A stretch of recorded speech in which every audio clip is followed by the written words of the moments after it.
What is happening, everybody? Oh my gosh, it is my favorite time of the year. It is incredible. It is a trade deadline. It happens every single season. It is so exciting.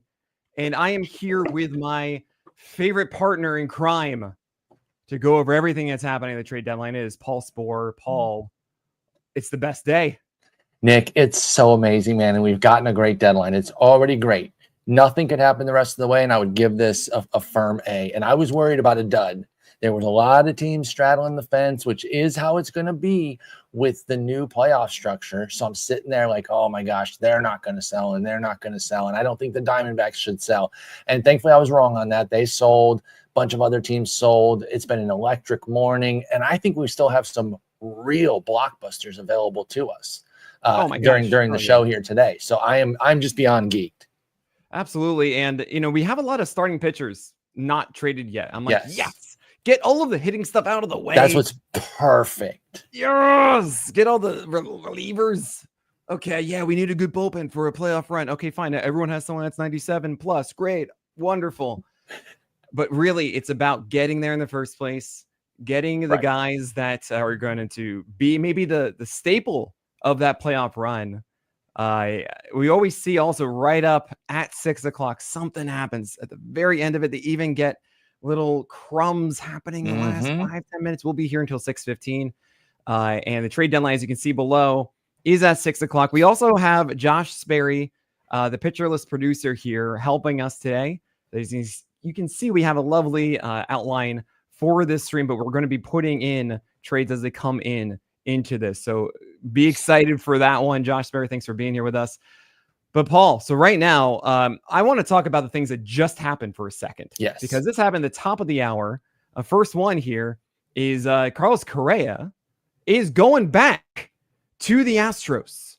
Oh my gosh, how do you feel about this? It's amazing. And this is why every bit of news is BS on some level, because this was dead in the water an hour ago, right? Quote unquote.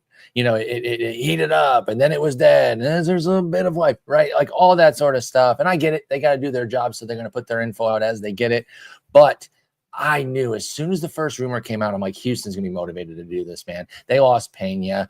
They lost Isaac Paredes, which they did address with Ramon Urias. But I think this Correa pickup is huge. And he already said when Pena comes back, he's willing to shift over to third. You could have learned something from that, Derek Jeter. But I really like this. I hope Correa can stay healthy. Again, I know people have their beef with Houston and all that, and I don't begrudge them that, even though they should get over it.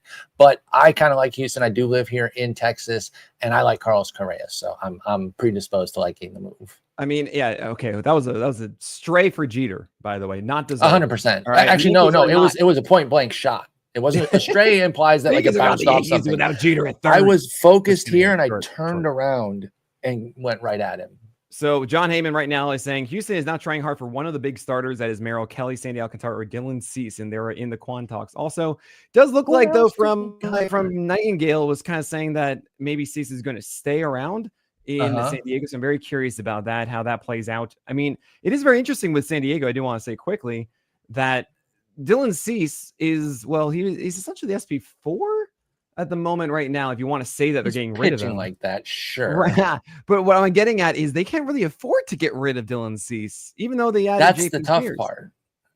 That's really, really the most difficult part here is, do they have enough juice to do that? Because we haven't even talked about, and we will eventually get there, the Felix Fermin deal is 2 pitchers, and you don't have to sit here and pretend that Ryan Burgett and or Stephen Kolek is going to be an instrumental piece in the playoff roster, but to get there, they could be. You got to have arms, and right now they got a 5 that's Darvish, Pivetta, Vasquez, Cease, and Sears. You can envision a world where it works, but it's on very shaky ground. Darvish is not trustworthy.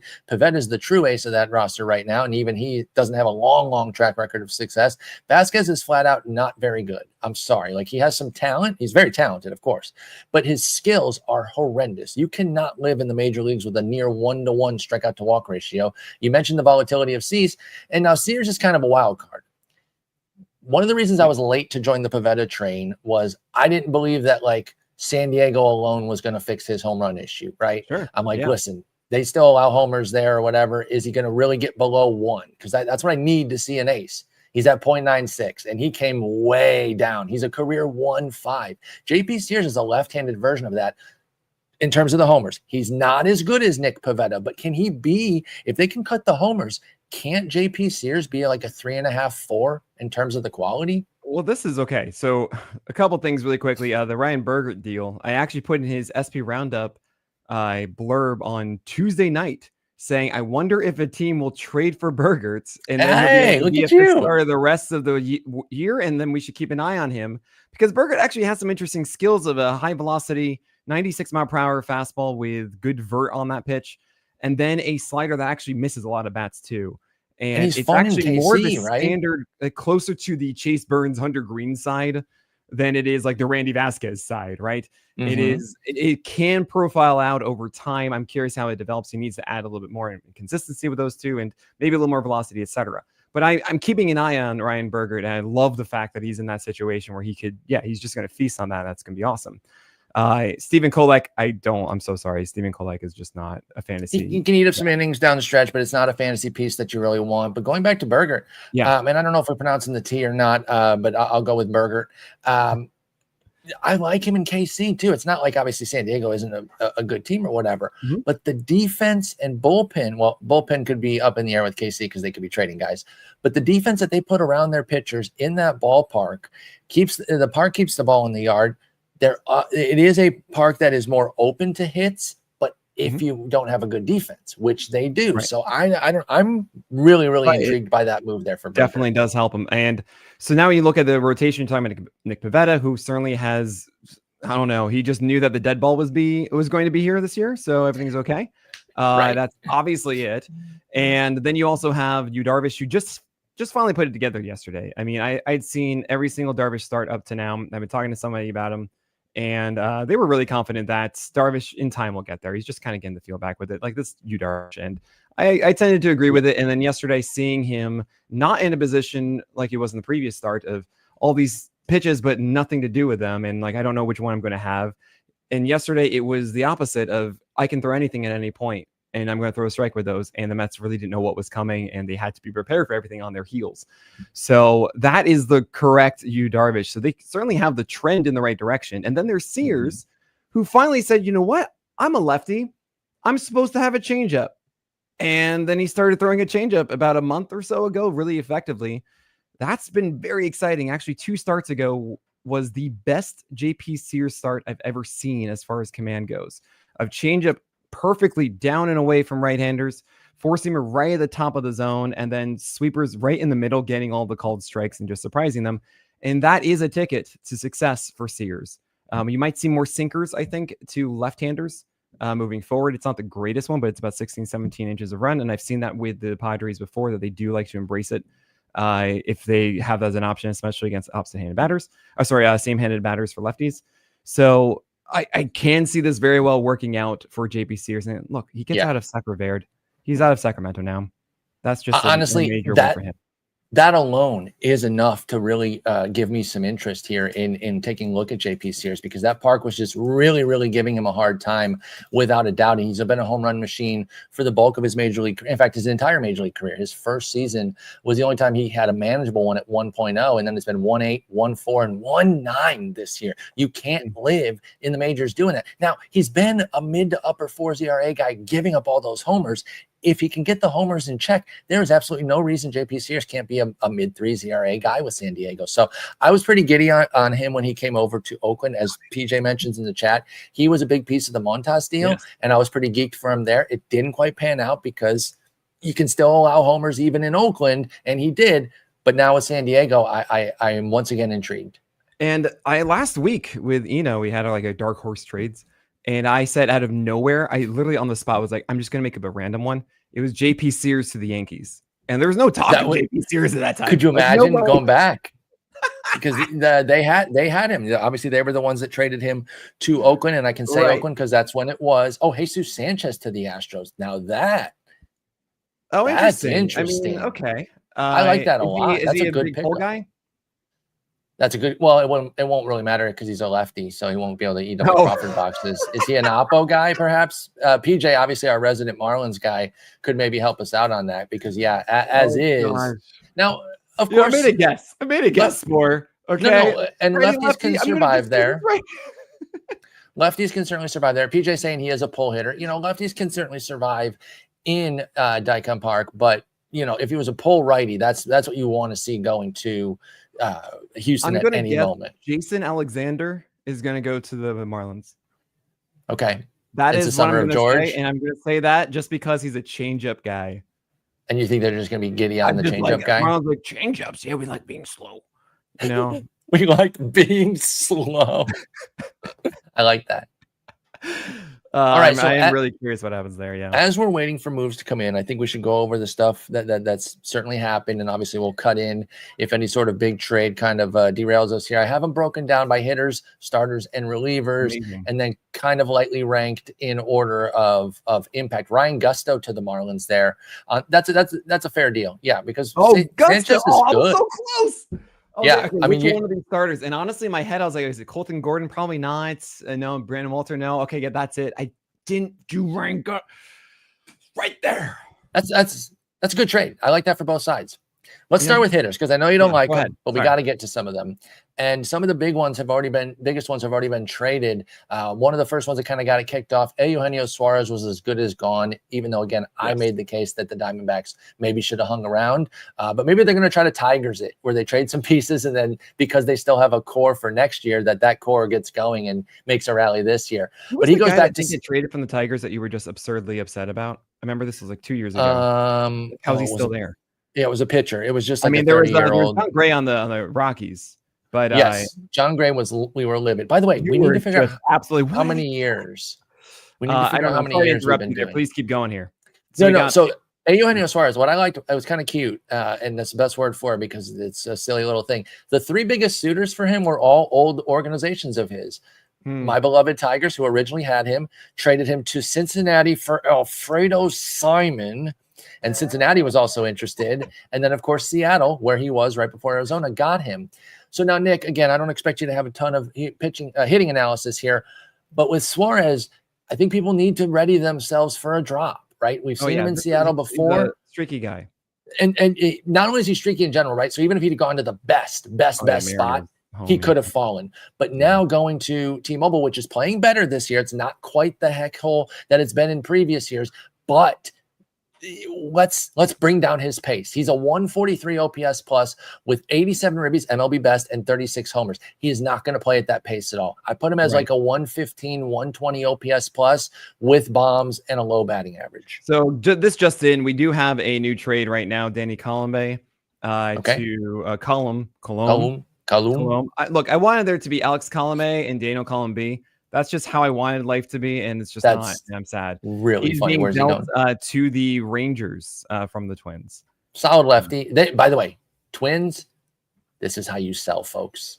This is how either you go in, sell. Just go in or get out. Yes. Okay. For what it's worth, Suarez was good in 2022 with Seattle, and he put up a 115, or he put up a 129 OPS plus. That's probably the ceiling, is something like that. He put up 115 last year and 103 in the middle season. Honestly, just do the very easy work.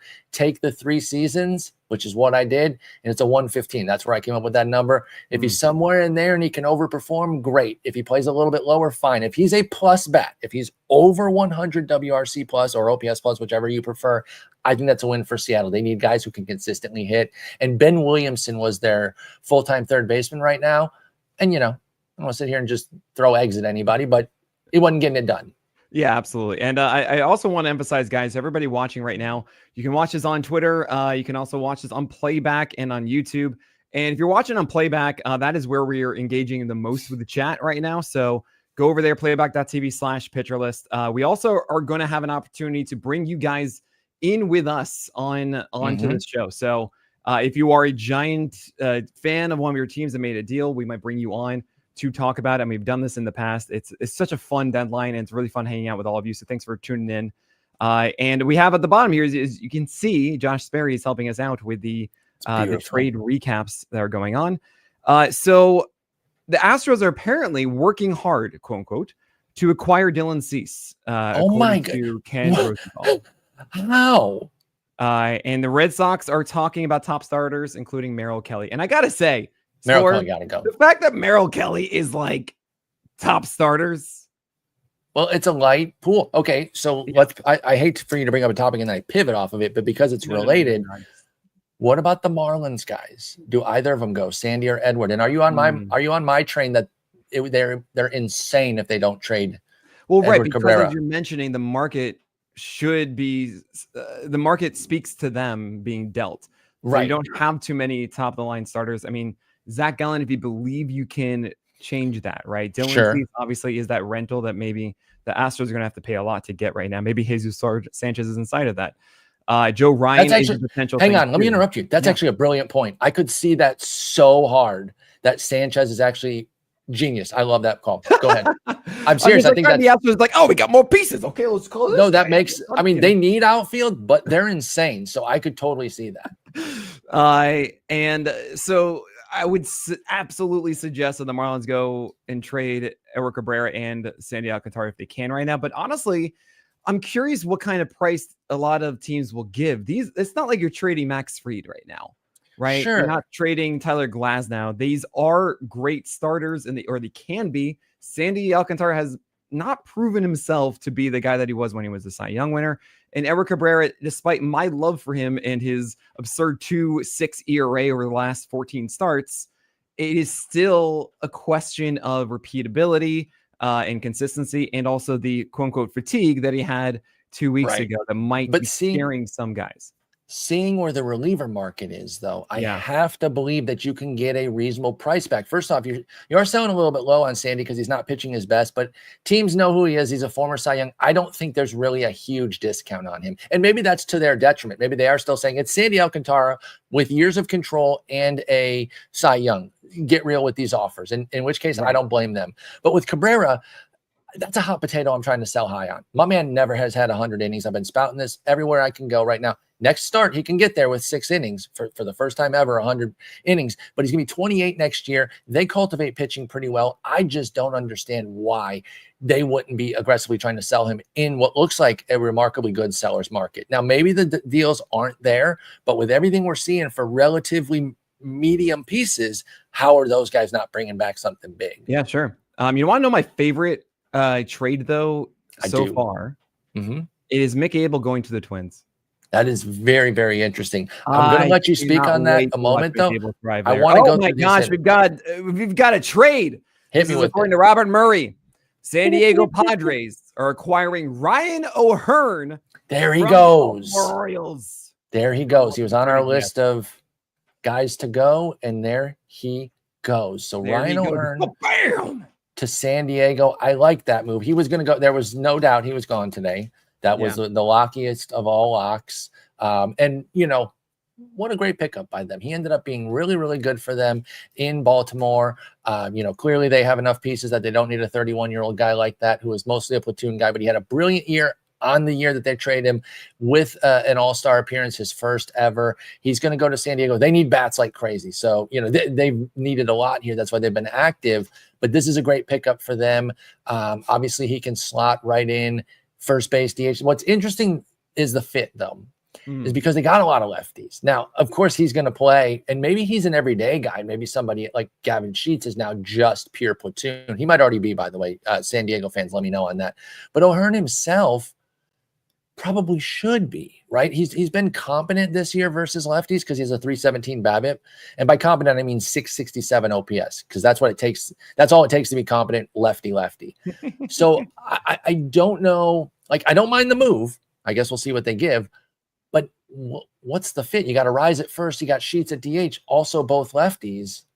What are we doing? Are we putting him in left field for Bryce Johnson? Or Gavin Sheets goes to the outfield, which is not good. But then O'Hearn gets in versus right. No, Sporer, you're missing the thing here. Hit me. Someone else is going.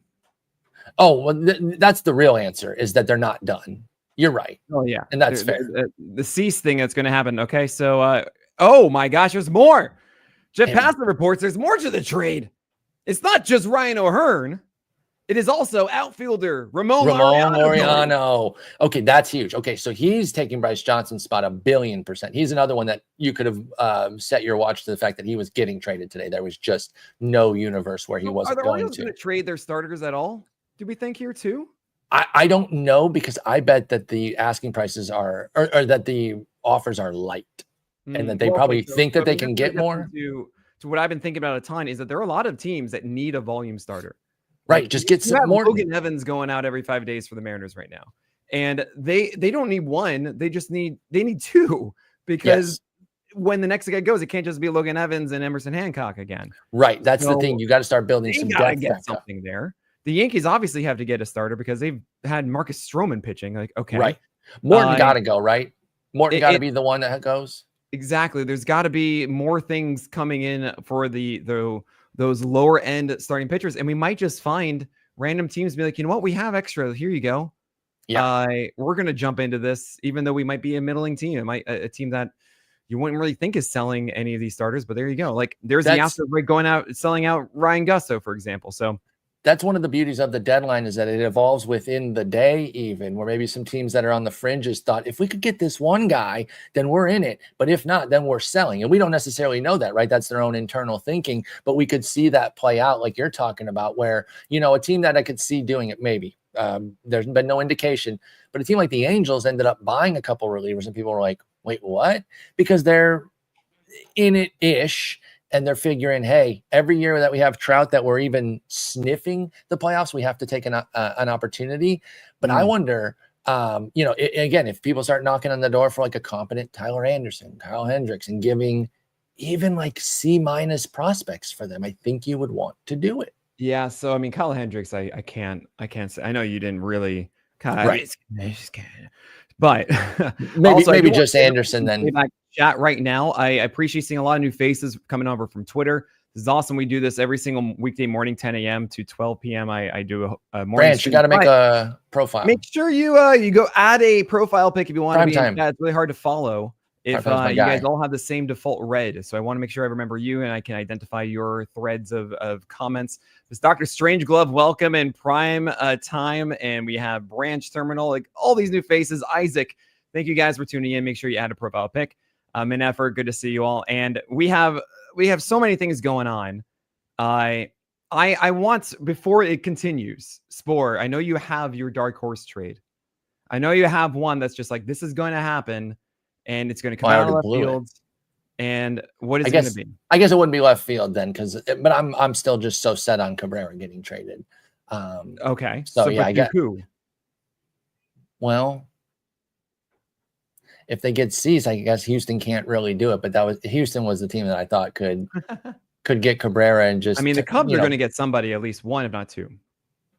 If the Cubs got Cabrera, I feel like Cubs Miami have trade history. Now regimes change, I understand that, but there are pieces that kind of hold over, and I don't know how linked teams get, but I feel like Miami, Chicago have had some trades. That'd be great. I just want to see him get traded, because I am rooting for him, by the way. I've been negative on him and saying that the Marlins need to trade him because he's a ticking time bomb. I do believe that, but at the same time, I also want to be wrong. I want to see him stay healthy and pop off. Oh, yeah, I agree, by the way. Cubs got Soroka. That's one. If they need two, which I agree with you on. That is a great point. Completely forgot about Cubs. Yeah. It's so funny because Soroka had one of the worst starts I've seen from him, where he just literally didn't have his curveball on Tuesday night, and then he gets traded. And whatever, it's fine. We don't care about that. That's how we should be as fantasy managers, guys. Yes. That's how we need to be. You know what? No, who's yours then? Because Cabrera was mine, and I kind of the real one or the joke one? Give me the real one first. Okay. The real one. I mean, I really do feel that we're overlooking a bit of these middle starters that are on teams right. Thinking like, okay, I wouldn't be shocked if we have a team like the Rangers even getting involved a little bit. We can have and they're kind of trying to figure out this whole Kumar Rocker thing, and they can't. And they might just say, you know what, is somebody else wanting to take this over? Wow, that would be hot. That would be fun. You also have the Red Sox, and the Red Sox, I think, are looking at their starters and going, well, there are a lot of failed things right now. And there are things like you have your Hunter Dobbins, who's hurt right now. You have Richard Fitz, who I think shouldn't be filled, but they haven't really let him go. They've kind of fixed Brian Bayo. Maybe people believe in that. Maybe they believe in that more. They have Lucas Giolito, who they might have as an option for next year, or they might not. And I do wonder if there's going to be something ridiculous with them upheaving some of those back end guys and just kind of moving on there. and packaging that with Duran and really making a whole wild thing. And I think teams would go after some of these injured starters just because it's like, all right, maybe this is actually the Red Sox getting a pitcher from a non-competitive team, and they're great. I'll take those invested guys for next year. That kind of idea, like James Caprillion when the Yankees got him, sent him over to Oakland in the Sonny Gray deal. But my real one is Bailey Falters to the Rays, and I don't care what you say, it's going to happen. Oh, I know you've been waiting on that one. No, but really, like, this is it. Because the Rays don't have a fifth starter. Mm-hmm. It's not going to be Todd Bradley. He's in minors. Quite literally the perfect time for them to do it. And the Pirates don't want to pay arbitration. You know, speaking of the Pirates, it looks like they're not going to be moving Mitch Keller. And I know that there was some talk from like the desk on MLB Network. I can't remember who it was specifically, that maybe they were valuing him higher than the market was with Keller. And I could see that, right? Because they're probably thinking, like, the way he's pitching this year, he's a 2. And it's like,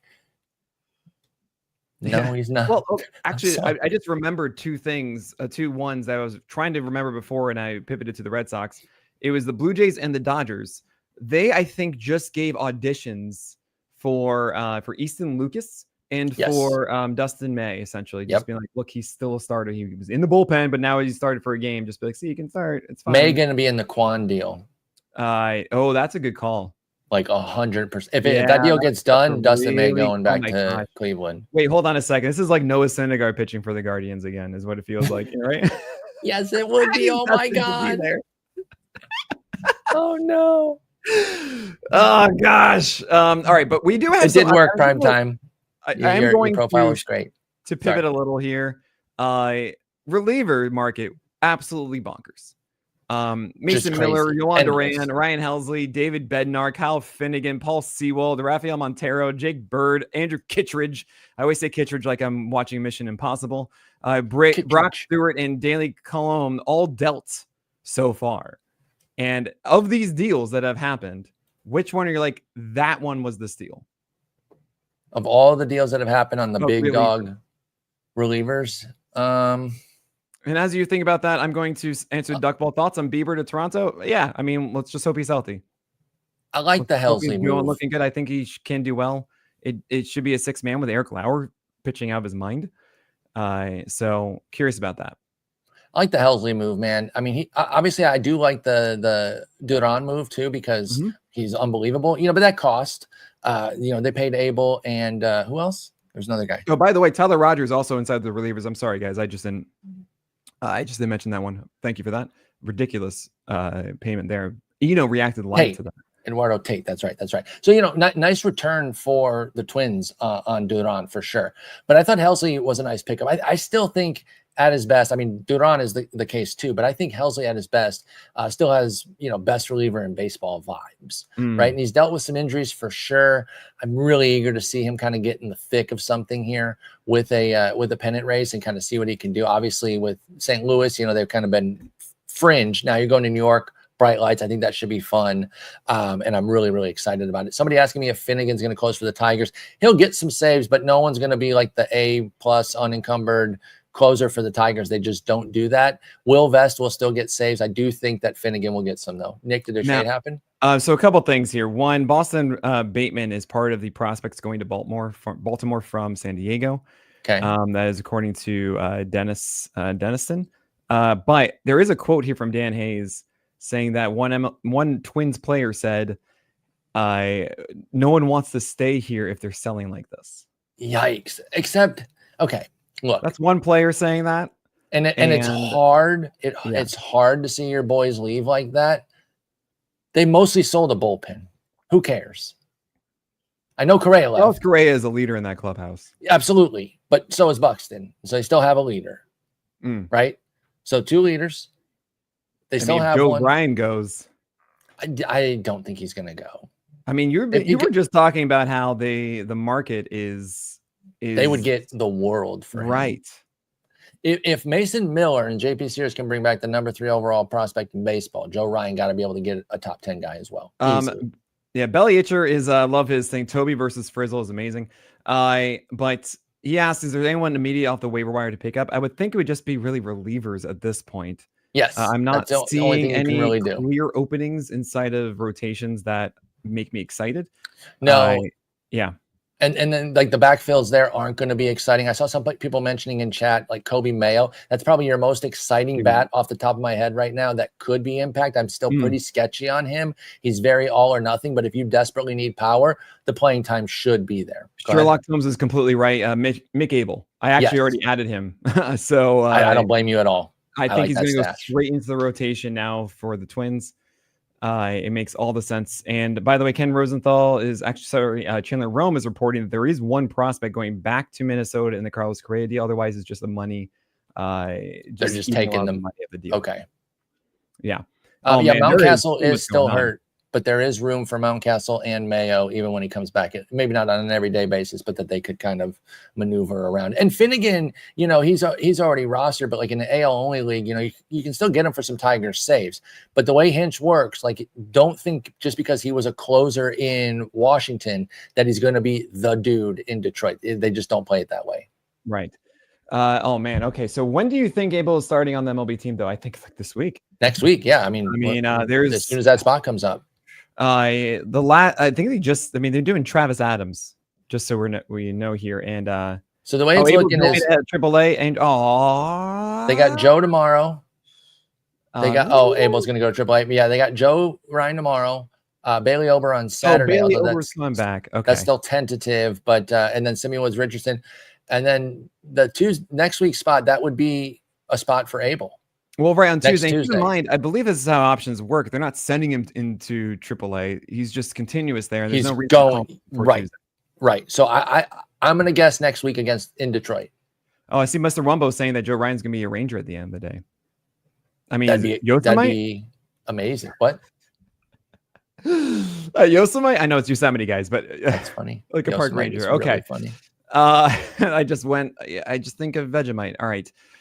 If they added him to that good but rickety old man trio of DeGrom, Eovaldi, and even Corbin, and yes, I'm including him because he's been good, man. Dude, he's been good, dude. So Corbin. If they added Joe Ryan to that trio, oh my god, bro. What he's been doing is so fun. The real ones will remember me yelling at Patrick Corbin for the entirety of a year to throw more cutters. I think it was like 2023 or something like that. And to see that he's actually doing it now, but then has a changeup that he threw over 20% of the time for the first time ever. I've been so impressed and so happy. Oh my gosh. He seems like a likable guy. And obviously he was at the lowest of low in baseball where he was like quite literally the worst starter going and all that. And to have a rebound season like this, I kind of hope they can make the playoffs and give him a chance to do some. Oh my gosh. That would be something else. That would just be so cool. Allegedly 6 players going back in the O'Hearn Laureano. Yeah, it's because they don't have any top prospects. They have to give quantity over quality now that they traded DeVries. Right. I mean, they gave away the shortstop. They gave away DeVries. They're not going to trade Salas. That's probably the only untouchable that they have. And I bet even he would be available for the right deal. Burgett's gone. So yeah, they're going to have to start dipping down. Cease, John Heyman is reporting that there is progress for Cease to Houston, and Astros might also get a reliever. Ooh, okay. Yeah, that makes sense. I mean, I guess they have so many now. Right. It's just a volume thing where they start spreading, spreading out some of the talent. Okay, let's talk the Mason Miller move because this came down this morning and it was absolutely bonkers massive. There was talks of him going, Oakland or the A's always maybe trading their next big guy, but they end up doing it. Mason Miller, JP Sears, we've already talked a bit about Sears, but with Miller, let's talk a little bit more long-term. Because this year he's going to join that bullpen. And if they don't trade Suarez, then he's probably not going to get many saves. I think Suarez will be the guy and Miller will be more of a stopper. Do you see a potential transition back to the rotation in the future, or is he in the bullpen for life? If I am Mason Miller, I say keep me in the pen. Okay. Because as a business decision, because you really you have found a thing that you are clearly sought after and good at. Right. This is it. Yes, you could transition to a starter. I think we all can agree that he's a phenomenal starter if he does. It's just about volume and how long he'll go and stay healthy. But as far as just the skills go, we have seen those transitions work. We've seen those transitions fail. Right. And if I'm the Padres, to the Astros is done. Cease to Continue. the Astros is done. At Apparently. least according to the chat. According to the chat, I've not seen confirmation. I'm going off chat. So finish your Mason Miller stuff. Sorry, I'm just saying that Cease. Sorry, that Mason Miller. I would love to see him as a starter. But if I am the Padres, I just kind of leave him where he is. Yeah, I think so too. Oh, rumors. Whoa. You can't be doing that, Aces crack. Guys, you can't be saying definitives and then hit rumors. We know the rumors. With all due respect, you can say rumor and the thing. Right. Okay. You can put rumor in your message, but you can't say it and then say rumors because we know the rumors. All right. No worries. Yeah, I tend to think so too. And our boy, always talks about how the bullpen is sticky, being that once you're in, no, don't time yourself out. You're fine. Once you're in there, it is tough to get out. We have seen that become less sticky in recent years, right? And San Diego is a team that has shown that sort of lack of stickiness where they are open to bringing somebody back into the starters fold. But I don't think that they're necessarily going to do that here with Miller. I think they continue to let him be an absolute monster. And if they don't trade Suarez, right, as has been rumored once they did this deal, if they keep him, then they truly can just always save him for the 9th and then have that Estrada, Adam, and Miller trio, and then Morion from the left side, just absolutely decimating fools in innings 5 if the starter goes short 5 through 8. Just unbelievable. Yeah, absolutely. So yeah, I'm gosh, I would love to see Mason Miller obviously be a starter because that means I can cover him. I mean, that would be a lot of fun. But I think there's a lot of headache involved with that, right? Yep. So just for and he's not a baby either. Sorry to interrupt you, but Mason Miller is 27, isn't he? 27 or 26. Yeah, he's on the older side. I remember even when it first came up, he was right. He's 26 now. He's under team control through 29, so that's a while. But he's not some 23-year-old. Right. And of course, we did have last year where he didn't get Tommy John, and he was just it was a strain that he waited out essentially. So there is that fear too, and the bullpen just makes more sense just for the sake of you can limit easier from the pen. So that is why I think he should just stay there. But we'll see what happens and how this progresses. Does anyone think that Nolan Arenado will move? I mean, are the Cardinals going to do much else? They don't really do much at trade deadlines. I don't. I think I still think not San Diego. I still think Houston was his best spot. Remember, he rejected a trade there in the offseason. And I don't necessarily think that he would have been fully out on a trade at this time of the year. Things change. He could easily change his opinion. But I think they're going to be fine with Ramon Urias being there. Obviously, Nolan Arenado is better. But they have Correa now. When Pena, actually Correa might be the third base from day one. Third baseman, and then Pena because Dubon's going to play short I was thinking Correa would play short until Pena got back, but no, Dubon's going to play short, and Urias is to the bench. So yeah, Arenado I thought was the only good fit was Houston. I just don't really see the fit with the money stuff too. Thank you, man. Effort. I try. I can't roll my R's, but I do try with my Urias's and Barrios's. Yeah, you kill that one, and I really appreciate the Barrios because it's. Guys, I've always wanted to do Honey Nut Barrios, and I can't. Okay, it's like it was with you wanted to call them Ragans, and no, I'm not going to do a House of the Ragans like that. It's Reagan's. Honey Nut Barrios is pretty good, though. I think you should still get Justin to at least do the mock-up. No. Okay. Here's the thing with puns. I know what the popular one is, and I refuse to do that. First of all, okay. Because you can't just do the easiest. Oh, white people still pronounce it like that for your Honey Nut Barrios ones. Oh my gosh, please. Okay. Anyway, I appreciate your okay. Pena, I'm very much about Iuri. I got Pena that one likely due back this weekend. Okay, so less time than I thought. Anyway, bottom line is they don't need a third baseman at all anymore. All of a sudden, they got a little depth where Urias is now on the bench, which is really nice for them. Again, you can hate him if you want, guys, for the trash can thing. But if you don't at least respect what Houston does and the way they continue to keep this window open in the face of constant injuries that they seem to mismanage, by the way, really, yeah, and yeah, just a constant turnover.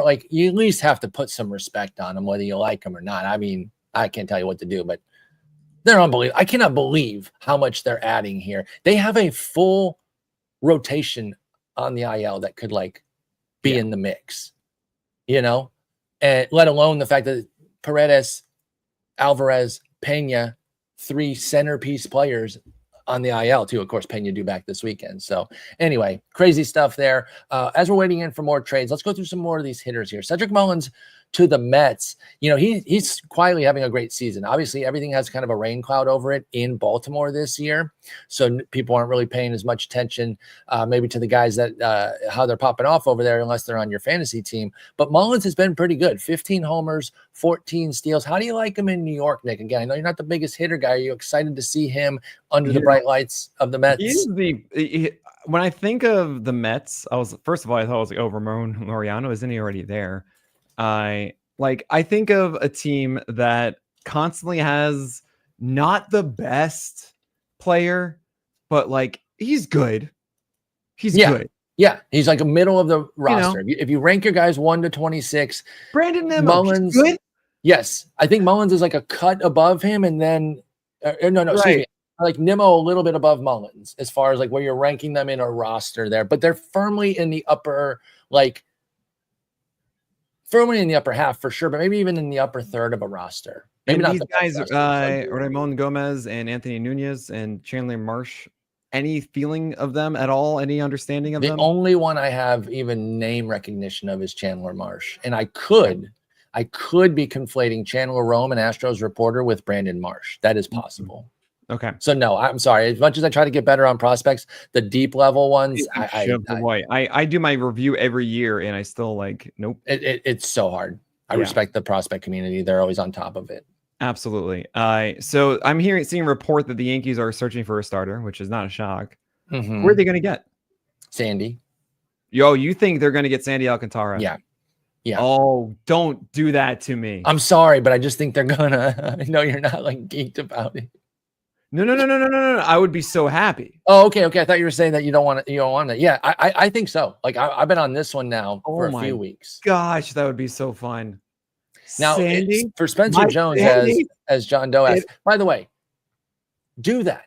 Do it for Spencer Jones. And I don't say this as an insult, but Spencer Jones is Joey Gallo, which is a good player. He looks like him too. He looks like it. It's the easiest comp in the world, and I think it makes a lot of sense. So Joey Gallo, Spencer Jones for Sandy, maybe plus some other, there could be some ancillary pieces, but as a core of a trade, I think that makes a lot of sense. And again, Yankees fans need to understand, Sandy is not a rental. So you can look at his numbers this year and be disgruntled, but his last two starts have been at least better. They've been on track a bit, and you still have him through next year. So you get a year plus with him.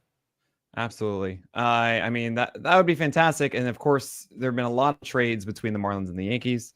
Yes. Would not be a surprise for another connection there.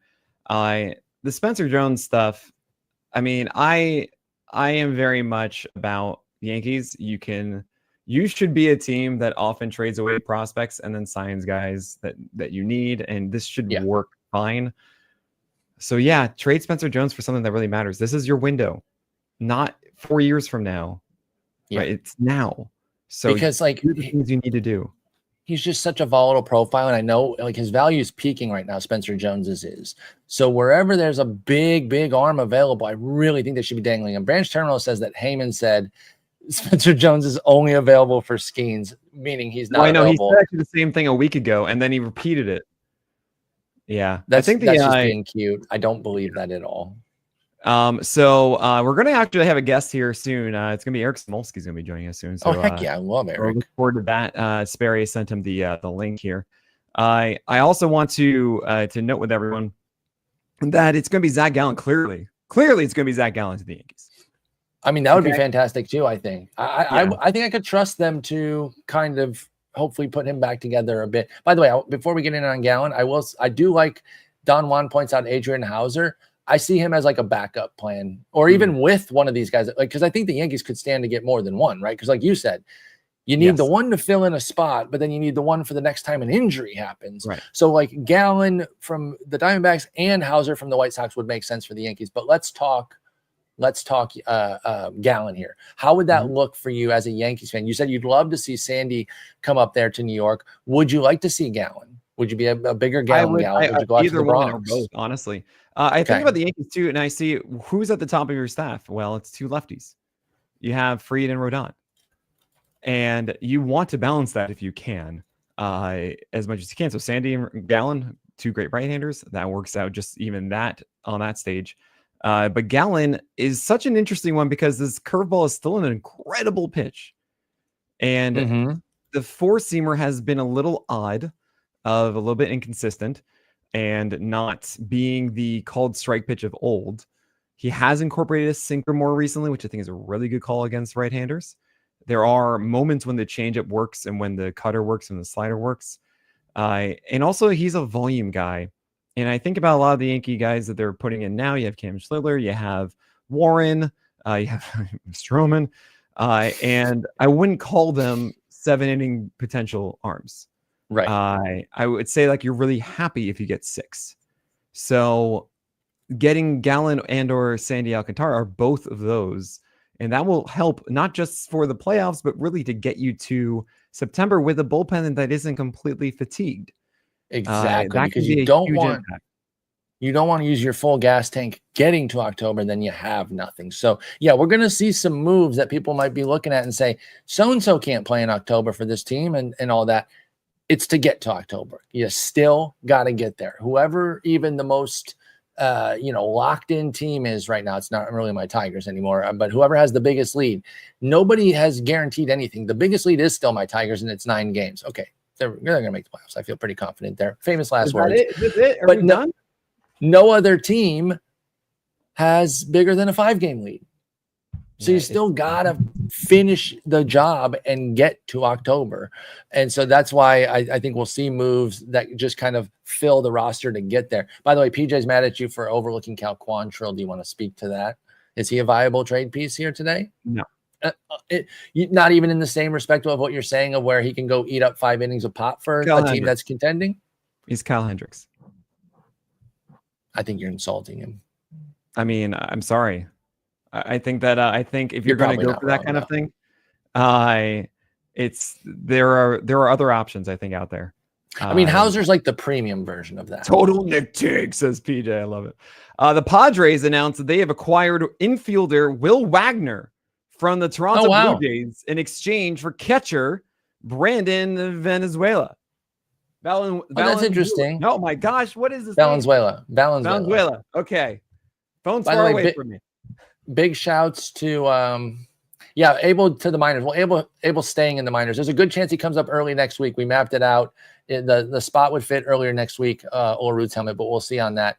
By the way, means nothing here, but Will Wagner being allowed to go to his dad's Hall of Fame thing last week by the Jays. Good move by them. I don't think any team would not do it, but I think that they actually broached it and they're like, yes, of course you're going type of thing, as opposed to him having to ask. Wait. Okay, so they got rid of a former player, son. I know, and they didn't get one. That's not Brandon Valenzuela is not Fernando's kid, so I'm surprised. Wow. Okay. Noob, we were talking about that earlier about the Twins, but it's a player, so they're just mad. And I get it. Their guys are leaving. Their leader left. As Nick points out, Carlos Correa is the heart and soul of that team. He is the leader. But Buxton's right there. They still have a core to compete next year. This is what you should do at a deadline when your team is out. Like, I think they've done a great job. Yeah, Jackson's probably mad that he isn't getting traded. But he's the future closer. I mean, shouldn't they trade him? Oh, for sure. In this market, absolutely. Right. But the thing is, like, the market, like I'll put it this way. It dries up after a while, though, right? I mean, it shrivels up eventually, right? Yeah, it can't be endless. So many of these, like, who's left to deal? Who's left to pay? That's a good point too, right? Because we do say that. We do throw that around a lot where we're like, oh, this market, you got to go. It's not an endless market. And they struck early and often, by the way. We haven't even talked about the Brock Stewart deal, which, by the way, I like it for the Dodgers, getting him back because he's a good pitcher. But they got James Outman for that. Yeah. He's flawed. He's a remarkably flawed player, but that's a good pickup for a reliever. You got an outfielder who can swing it a bit from the left side, play a true center field, at least spell Buxton so he doesn't have to play every day in center. I thought that was a really good move, and that's the sort of stuff that you got to do. I think you need to trade those relievers. So even if they don't trade Jax, maybe he'll be bummed because he has to stay there, but they did enough today. Even if the Twins don't do another thing today, they get an A+ for me. So our boy, Jake Seeley, is replying to our live stream and saying, it just makes me sad that Paul Sporer will not be in New York City with us, Nick. And I'm seeing Jake Seeley on Saturday. I'm looking forward to that. And we wish you were here, Sporer. I know, and I appreciate it. But do you know why he wants me there? I think you'd be on my side once you figured out why. Why? for fantasy football. Well, he's there for fantasy football. Yeah. I know. So, Yeah, but I'm just going to go and say hi. He's just like, hey, just, I just want you to You support guys me. are- So okay, I was back trying in to bring up fantasy football. 2017, I think it was the Tout Wars draft in 2017 at Staten Island Mhm. Yankees is Yep. where I met Sealy for the first time. How great was that? And I was like, who the heck are you? All right. Who's this young guy who's like way too good looking to be in this? I don't understand. And He is really good looking. and I was, it was like him and Derek Carr. Like, who are these dudes? Yeah, Cardi, there are hotties of the fantasy baseball world. Like they're both But no, ridiculously good essentially looking. just hanging out with them. I was like, oh man, this is awesome. And then Jake Sealy moved away from baseball to football, but we still just remember those days that it used to be us as a trio. And yeah, we're gonna miss you there on Saturday. Also, Odd a new meetup 3:30 with David Appelman will be Let's there. go. Shaw at Other Half Brewery 3:30 p.m. Eastern Time on Saturday here in Brooklyn, New York. It is the Other Half in Red Hook, not in Williamsburg, but I will be there. I'm looking forward to that a ton. It's gonna be super fun. We don't have any new trades right now. No, so let's keep going on some. Let's just do a quick review. Who are the big names that we are expecting to go before it goes right? You have a great thing here. It's on the board. We got the yes. Yeah, you can read them off there. Absolutely. We got the two We have Marlins Sandy guys. Alcantara, we have Edward Cabrera, we have Luis Robert, we have Merrill Kelly and Zach Gallen. Let me add as them well. to our sheet there. We have anyone left on the Twins. Dylan Cease trade is in the mix with the Astros at the moment. Whoever the Yankees are likely going to get, same with the Cubs, I think more than Soroka. I don't think Soroka is their answer. It feels like there's going to be one more. And I like Soroka, but yeah, they need more than one. Agreed. Infielder Brandon Butterworth is one of the other prospects heading to the Orioles in the Ramon Laureano, Ryan O'Hearn deal. It's a fantastic name. Okay. I know. And I love the fact Jake just replied, hotties of the fantasy world is a new calendar. Oh gosh. Yeah. Anyway, yes, look at us in our suits. There we go. We are certainly a part of that calendar. At least for one day a year. No, someone was joking before about how this is. Oh, look at this. Oh my gosh, it's Eric Smolsky. He'd be in that calendar too. Hi. Hey, thanks. I appreciate that.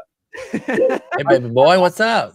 I'm also going to see Jake Sealy on Saturday. God, okay, now you guys are just making me jealous. Are you sure you're hopefully going to be talking to a better mic in a moment? I was just about to say, are you sure your mic is working? But Eric Smolsky, of course, my co-host of On the Corner podcast, is here, and he put on a tie for us. At a baby to make sure that he looks just right. The tie game. That's right, Asher. Asher, am I seeing you on Saturday? That'd be great. Look at that. It's Yancey. How do we feel now? How do we feel about the mic? There you go. Oh my God. There we go. So how you doing, Eric? How are you feeling about your Red Sox at the moment? I haven't put on a tie in years. And I was I'll throw a coat on too. And then I don't have any coats like handy around me. I haven't put on a tie in a year because the last time we did this. Yeah. The Red Sox are interesting. I mean, everybody's like, what are they doing? It's like, well, they need a starting pitcher and none of the good starting pitchers have been traded. So I don't know. I guess they're in this waiting game with everybody else who wants Alcantara or Cabrera or Cease or Kelly or anybody. Right. So we'll see. 1 hour to go, and none of the really prominent starters have gone. I know it's been kind of wild. Are we going to see a flurry, or is it going to end up being dry? I think we're going to see a flurry. I think it would be malpractice for the Diamondbacks to not at least trade one of those guys. I do love using that phrase to describe when teams don't do the right thing. It's absolutely malpractice. It is. It's malpractice. I don't know that the Marlins don't have to. They don't have to with Cease. Right. And so that's where you're kind of like, okay, maybe they stand pat, but like listen, these aren't the preeminent starting pitchers, but the White Sox can't possibly hold Hauser and Savali. Like, what do you? Oh, that's a great point. That's actually the perfect Mariners fit. Well, the thing of it is both of those guys are going to be backup plans to the big dogs. And so until they figure out where the big dogs are going to go, even if the teams need two guys, they want to get the stud first and then go get one of those White Sox. So even if the Yankees end up doing that, they probably want to secure the top dog first. That's a great point. Fantastic point. Rellington is here. He's saying that I'm looking like a dog with 4 Gs. We actually created a stat called dog. He got that dog in him. Not even kidding. We That's did internally. amazing. But the one that it was not the actual stat is dude always wins games. That is what dog stands for. Really good. I gotta be honest. That's he's really got that good. dog in him. Eric, Nick, what is that trade that's going to happen that you're just like, y'all aren't prepared for this? well, it's Bailey Falter to the Rays. Obviously. Oh, yes. Yes. They need a fifth starter. What's happening with the Rays? I mean, it's sure to be done. Let's be honest. PJ. You know who the fifth starter for the Rays is going to be, right? Seymour? No. Who? Who's dominating in AAA right now for the Rays? Oh, Forrest Whitley. It's Forrest Whitley. And there would be nothing more Rays than regenerating him. Forrest Whitley, yeah. we made him an effective starter. He's in our rotation with Joe Boyle. Here we go. That would be kind of wild. The rehabilitation program in Tampa Bay. DJ says that Jacob Marcy Kelly goes to the Red Sox. I don't know if Jacob Marcy is going to trade. be the Jesus Sanchez's spot. And I want to talk about him. I love Jacob Marcy. I'm actually really intrigued by that. I think he's a very, very good player, very good fantasy player specifically. Got a lot of skills, loud skills. Definitely a flawed guy. Like, I don't think he comes up instantly and is automatically there because he has some interesting play skills. He takes a lot of walks, like a ton of walks. I wonder if it borders on passivity a little bit, which can be exposed in the majors sometimes, like swing the darn bat. But he's got 14 homers, 47 steals on 60 attempts this year. A little bit rough on the success rate there, but he was 51 for 58 last year. Marcy was. So a little bit of punch, ton of speed. He knows the zone, like he knows not to swing at pitches, but he should learn that maybe he should swing sometimes. So, like, I'd rather this than somebody who swings too much. Go ahead. We've got a new deal. Not very exciting one, but it is a deal. The Dodgers are acquiring Alex Call from Nationals. Okay, so does that kill Quan? They're just going to go small with it, or no? What? Is Alex Call a player? I mean, he's a fourth, fifth outfielder, sure. Hang on. Eric. You and I will talk about this. Nick does not know. Yeah, I don't know. You're getting from Esteury Ruiz. I guess Esteury Ruiz doesn't play defense. Alex Call does play defense. Yeah, but they're both speed merchants, aren't they? Yeah, but I don't think Esteury Ruiz can hit at all. And Call's not some great hitter, but like between the two, I still think it's a substantial edge to Call personally. Sure. Yeah. Heyman is reporting that the Rangers are looking for a top-tier starter. Well, that's what he's saying, Branch. I guess he was saying, like, why not just stick with Ruiz? But to my point is, like, he's been so bad in this sample. And I'm not going off of just this sample. I just don't think he's very good.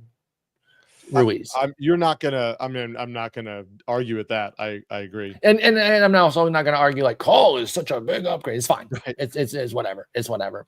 I want to talk a few of these hitters. Nick, go grab a drink or something. Ahead. Talk some hitters with I see any news. With Eric. Yes, hit me up if that happens. Let's cycle back to like one of the earliest trades. Ryan McMahon coming out to y'all's neck of the woods in New York. Now, he's a guy who's been doing his thing, just kind of being a solid average guy for a long time in Colorado, never really maximizing the park. Could you make a case that getting into a pennant race on a much better team and going to this park is actually a real big net benefit for Ryan McMahon, even though he forgoes Coors because he gets the short porch in Yankee Stadium? What do you think of McMahon as a Yankee, Eric? I don't know that I could make an argument that it's a real big net positive just because of the profile for McMahon. This year, his fly ball rate is certainly up, but he's never been a huge pull fly ball guy. If you were to take like StatCast's, expected home runs and put it at Yankee Stadium, and we know that's an arbitrary way to look at it, but he doesn't get a massive. Is that because he hasn't been benefited to do that though, right? Because now there's a reason to do it. Because I remember the same thing was said about Soto, right? He sprays the ball. I'm not saying Ryan McMahon is Soto, but can an environment not facilitate a change sometimes? It could, but people said that about Verdugo too. Oh, Verdugo. The only difference is Verdugo's bad at baseball. Yes, that's the only difference. Is he's an incompetent player and Ryan McMahon isn't. And I want to couch that by saying, like, I think it's a good move for Ryan McMahon. I think we're using home road splits incorrectly by looking at Ryan McMahon's road splits. Always and saying, with Rockies. Oh, that's what he's going to do. That I can talk about. Yes, with Rockies. Yeah, we've gone over this so many times about like the adjustment between hitting in altitude and the not and all of that, and he doesn't have to make those adjustments anymore. Is Ryan McMahon maybe just like a 240, 250 hitter? Probably. But in a full season at Yankee Stadium, could he push 25 homers? Sure.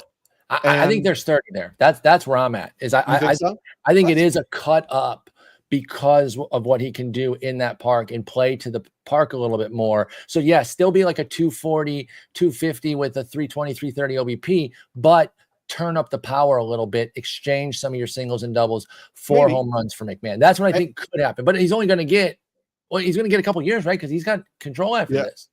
Yeah, he's got another. And even if the power doesn't get to 30, the counting stats upside is much better than huge in Colorado. jump. Yeah, absolutely. So absolutely. I like that move. The Yankees have apparently, this is what Joel Sherman's saying, is that Devin Williams has come up in trade talks. Not saying that he's going to get traded. Wow. But Joel Sherman's saying he is a free agent at the end of the year. Yeah, why not? Bednar has another year left. Yep. I don't mind that move. You get Bednar. I don't either. And that return for Bednar was so light. So light. Nationals also will receive 2 pitching prospects from the Dodgers. Oh my gosh. I'm just like, there are a lot of them. I mean, just give me any, right? Move. Yeah. Just River Ryan. If it's River Ryan from Tommy John recovery, would you take Bobby Miller as one of them? Yes, I would. I would absolutely do that. I would too. If it was Miller and like a prospect who hasn't been broken yet, I think that would be a good move for Alex Call. Come on, Eric, you would take that for Alex Call. Oh yeah, for sure. But I'm talking in this deal specifically.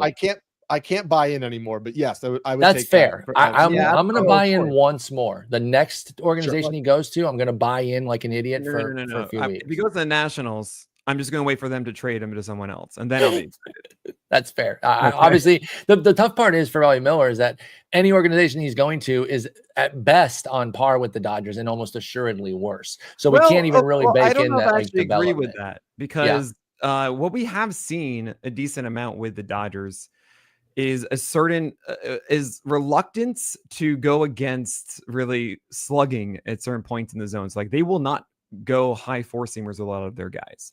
Emmett Sheehan, fine. Emmett Sheehan's just like, this is what I do. I'm going to do this. They do live low. Right. And Bobby Miller actually was throwing low fastballs when he should very well be throwing high fastballs. He has the exact build for it. So it's some of those things that I go, well, sometimes you just need to get out and get something different. And it didn't work with Walker Buehler. Sure. That's a whole other conversation. But he's been ravaged by injury, whereas Miller has been a healthier at least. Yeah. And absolutely. Yeah. And he's still just 26. I don't know. Just to mention that one. I'm not seeing any news. We have about 50 minutes left. 5-0. The end of the deadline. Now the Rangers are talking to the Diamondbacks. This is from John Heyman about Merrill Kelly. That makes a lot of sense. And honestly, everybody's in my mind like, yeah, he's a Ranger. He's a Ranger. And then that park, I mean, Arizona's already a pretty good park. Huge upgrade because the defense is elite with the Rangers, is it not? Well, it's pretty good with Arizona, though, too. At least the outfield. No, it's actually been bad this year. Oh, it has? Okay, I was going off reputation. Right? My fault. No, that's what I assumed for ages. And then I looked. Oh, actually, you know what? You bring that up, and I did hear in a recent game that they were kind of clowning on Alex Thomas's defense, saying it had fallen down a bit. So if he's if he's not, because he's supposed to be one of the anchors there in center field.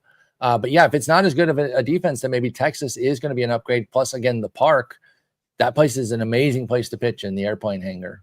Rellington, are you talking about Luis Castillo? Because I'm pretty sure that was the first person that you mentioned too. About who got the original dog, as that's all Rellington ever says. Diamondbacks are the fantasy team who puts a player on the trade block, then never trades the player because they want the world. That is from Jake Seeley. That is really funny. They did trade Suarez, but that is hilarious. With their pitchers, maybe they're just asking the world and not doing any of the trades that they're being offered. Yeah. Oh man. I mean, look, I love the trade deadline, guys. This is I think I still remember back Jazz Chisholm and Zach Gallen was one of my favorite ones. Duke Silver. We need to figure out how many years we've been doing this. We do not know yet. It's like 5, 6, or 7 or something. At the very least, we've been doing this since 2020. Well, that's a guarantee. But I think we did it before 20. I think we did. Yeah, I think we did it in 18 or 19. Yeah, I think we started in 19. So I think it's been a good while. It's been Putting a phenomenal. little something together here, y'all. And always with the suit, guys. Nick, let me Yeah. ask you something. Yeah. We get this John Morosi report. He's been saying it the whole time that like the Padres and Astros remain in negotiations about Dylan Cease or discussions about Dylan Cease. People think Dylan Cease is going to go, but you trade Stephen Pollack, you trade Ryan Berger. Like who? This is what I was is it- saying. Are you Yeah, calling Nick Matt was Waldron hitting up that. for AAA? Yeah, Nick was Right. hitting on that. Who's going to start if they deal Dylan Cease? Now, I would It has imagine to the be Astros Waldron, would right? be There's nobody sending else. Jason Alexander or Colton Gordon or someone else in that deal. Yeah. Yep. Right. That's how it. And then also, I mean, maybe the Padres are looking at the volume arms and saying, man, there's so many of them. The second we deal Cease, great. Then I'm going to go after Adrian Hauser. Are Then I'm you- going to go Right. after these other guys. Right. Maybe. Yeah. Are you giving credence to there's a lot of chatter on the Twitter sphere, which I know we generally like to ignore, but that the Padres might stretch Mason Miller back out? Well, that's Paul and We I opened the talked show with about that. that, I don't yeah. think Yeah. they're going to it now. Okay. No, not now, for sure. Right. And for the rest of the season, which is really what we're looking for the Padres to fill. I personally, as much as I want to cover Mason Miller more regularly, I don't think it's a smart thing for him. Yeah. I think you found the perfect place for him to preserve his arm, where he's an Agreed. elite asset. So I would leave him there. But I am excited to see if the White Sox will put Grant Taylor back in the rotation if they trade Savali and Hauser. Yeah, probably for Yeah. a day, he says angrily because he picked him up for saves. They'll probably let him get a start and then pitch the 5th inning and then play some third base. They don't know what the hell they're all doing. over the place. I just got to God. say, though, I had no idea who Grant Taylor was. I saw him in the spring and was just like, why didn't anyone tell me Yeah, about this? I had a And- similar experience with Shane Smith. I was like, who? I saw both of them, I think in the same game. It was against the Dodgers because that park is very recognizable in my mind's eye. Go ahead. I was So- you were going to press your ear for an update. Oh yeah, so I mean, these are updates of the guys going in some deals that we already know. So we Okay. have the Twins with the Danny Cullum deal. They are getting Garrett Horn. And who's that from again? I believe that's the Rangers. right? Okay, let me And let me do this real quick. But before you say the next one, let me give you the MLB ranking because they keep their lists updated. So while I would He's put some other lists ahead of them, I'll at not- least give you He's not ranked. Not in the Okay, top unranked. 30. The Okay, Red but he's Sox an and expert. Rangers are also in strong pursuit of the Diamondbacks starter Merrill Kelly. Ooh. How would you feel about that, Eric? What? Red Sox getting Merrill Kelly. Love it.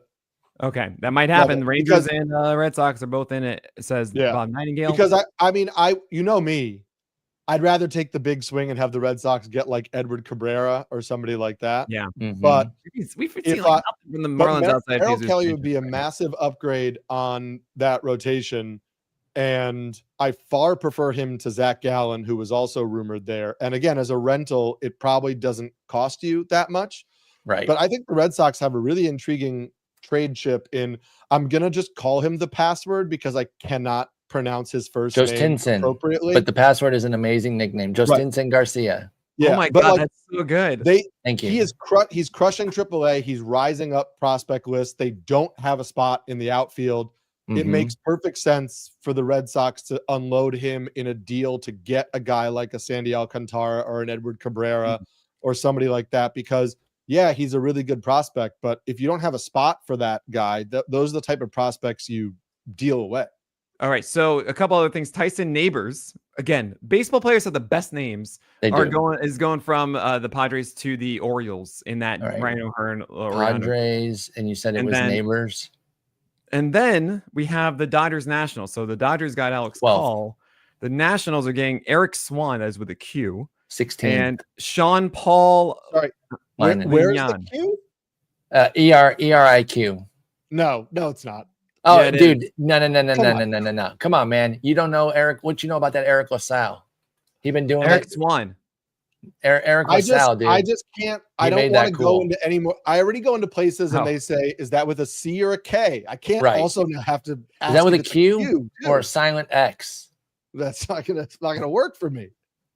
Yeah, So, Eric. So wait, yeah. Eric, are you you are ERI? I'm a C. C. I'm a C. He's the only. right You're like one a as far as pirate. I'm You know, it's his concerned. favorite letter. You think it's R, but his heart lies with the C. Hey, Okay. did you know that you can next time you go in and they ask you C or K, say both, and then tell them you're Eric Fetty. Just say Eric yes. Fetty, yeah. Just His say Did you parents guys talk couldn't about decide. you guys already talk about Gusto and Jesus Sanchez?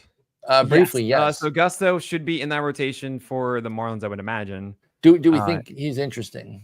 No. Down the And he stretch. does have a good four-seamer vert. It is a slew of secondaries that he hasn't really refined yet. A slew of secondaries. It's a great way to describe it. And it's just like, all right, here you go, bottom of the zone, I guess, ish.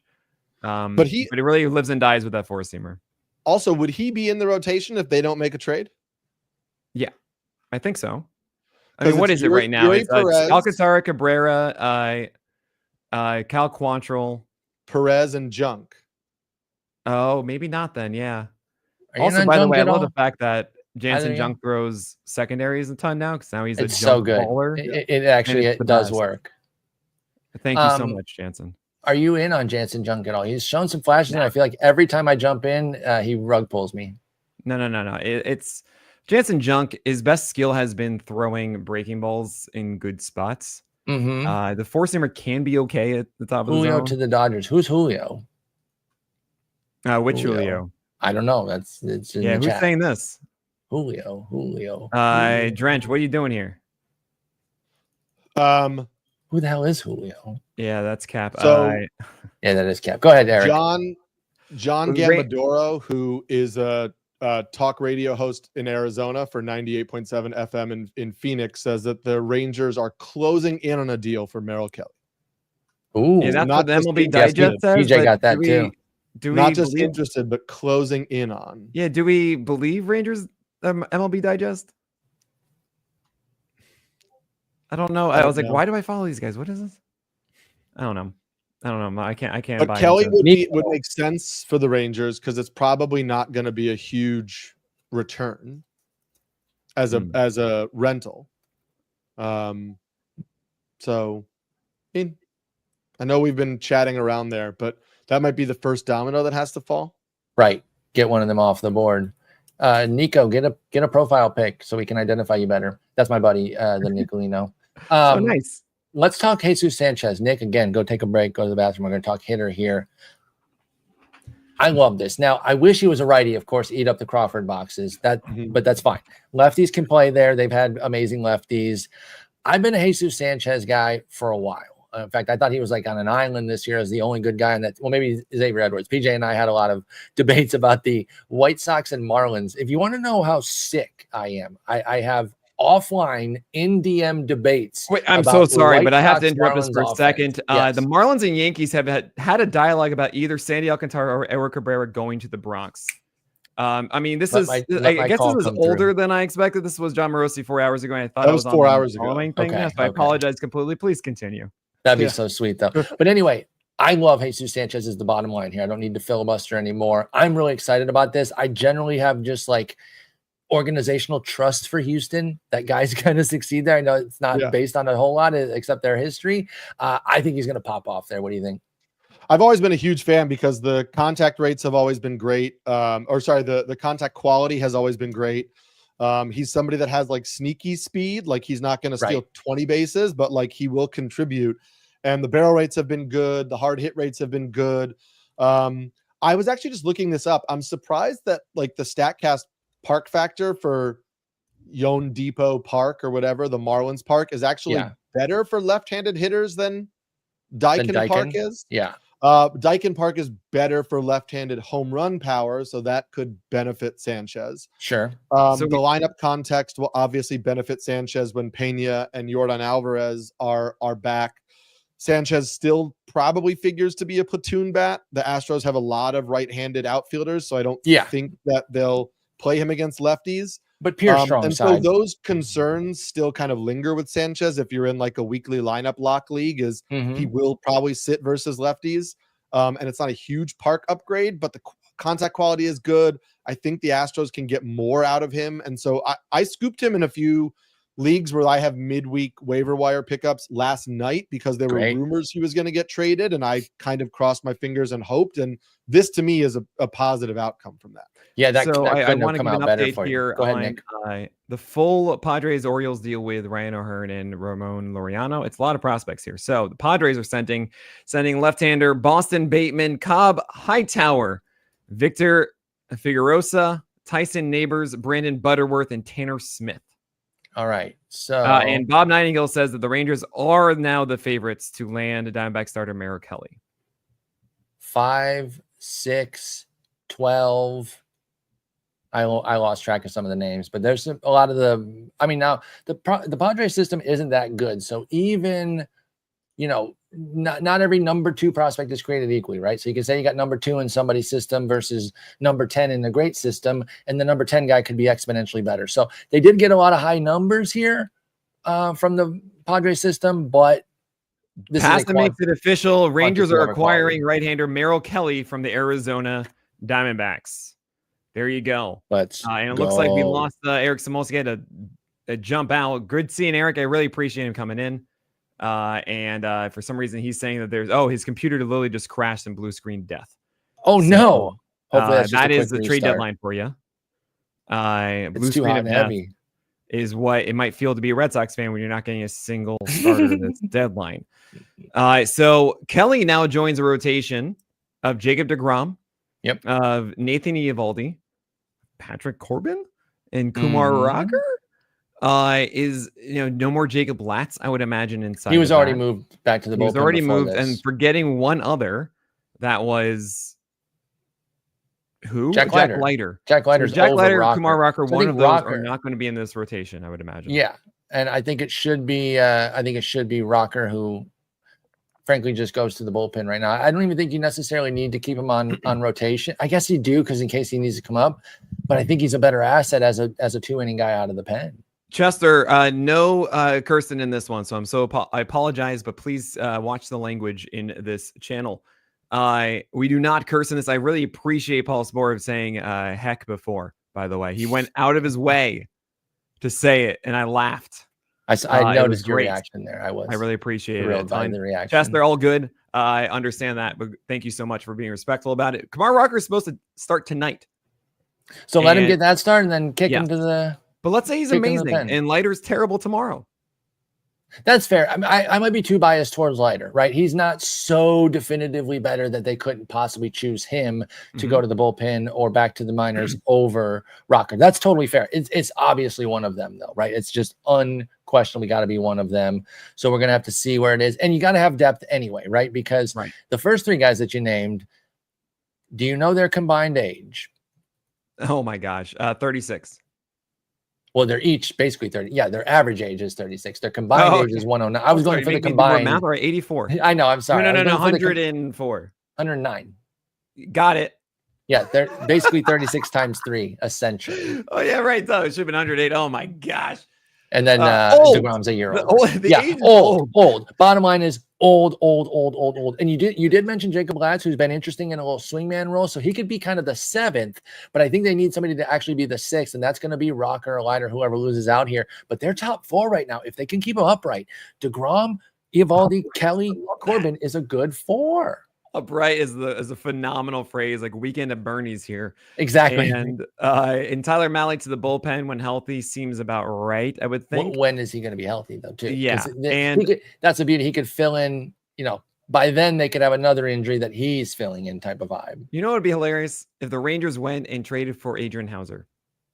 Bring him back full circle. And I'm just saying, like, guys, you should have had him as your number 5, right? After having him in camp, you should have. I was actually mad. I drafted him because he was having a good camp. I was shocked. It was like you are losing found money here. Yep, and I trust Texas a bit with pitching. I'm like, okay, we'll have him in that park. Adrian Hauser's cromulent, deep league pitcher, and then they didn't go for him, and I couldn't believe it. I was stunned by that. So yeah, maybe they can bring him back full circle. He's been excellent for the White Sox. Now, folks, you see the 2.10 ERA on Adrian Hauser. It's got a 1.22 WHIP, and when that ERA and WHIP are that far apart, the WHIP says that ERA is going to go up. He's more of a true talent, upper 3s ERA guy, but that's useful as a 5th, 6th starter. It's funny that translation. All I hear is no home runs. And you're 100% right, because and the reason you know that is because you know he doesn't strike guys out. And so to manage a 2.10 ERA with a 1.22 whip, and you know that the guy's not a strikeout guy, the first thing you should think is no home runs and or no hits. He is still giving up hits, 8.1. That's where the whip comes in, and it's a 0.4 homer. Now you're dead on. Now the thing about Adrian Hauser, thank you, is he added 2 ticks of velocity in the spring. That's why I drafted. I know, and you honestly would have been okay if you. I really thought so. I mean, how could you know that he just get signed by the White Sox and then have a ridiculous run? The Yankees here, this just in, have traded Oswald Peraza to the Angels. Josh Young. Hang on. We'll get to Oswald Peraza in a minute. Josh Young goes back. Going to Arizona to block Lawler. Oh, my God. Yeah. Well, that's okay. Now, and Willie Castro to the Cubs for prospects, says John Heyman. Willie Castro. Oh, man, we got things moving here as we have 30 minutes left before I'm an Oswald Peraza deadline. But Oswald Peraza, the Angels, what's happening there? I mean, what do you think you guys are getting back? I know you're not the biggest Yankees guys, so you guys. They are looking. I don't know. Just another arm. Yeah, it's very strange. But yeah, Josh Young to the Diamondbacks is fascinating. I've always had such a soft spot for him. Oh my God! What? PJ was speculating. We did this. Are you serious? Of all people, a new person I can understand. PJ just putting that as a definitive. Guys, we're reading quick, so you put a declarative statement in there. We're going to think that it's real. You got to put questions. Or I have an idea. Josh Young is not going to the Diamondbacks in the deal with Merrill Kelly. It's a joke. Watch it be for Detmers. Oh my gosh, that is so perfect, Asher. Oh, that'd be so good.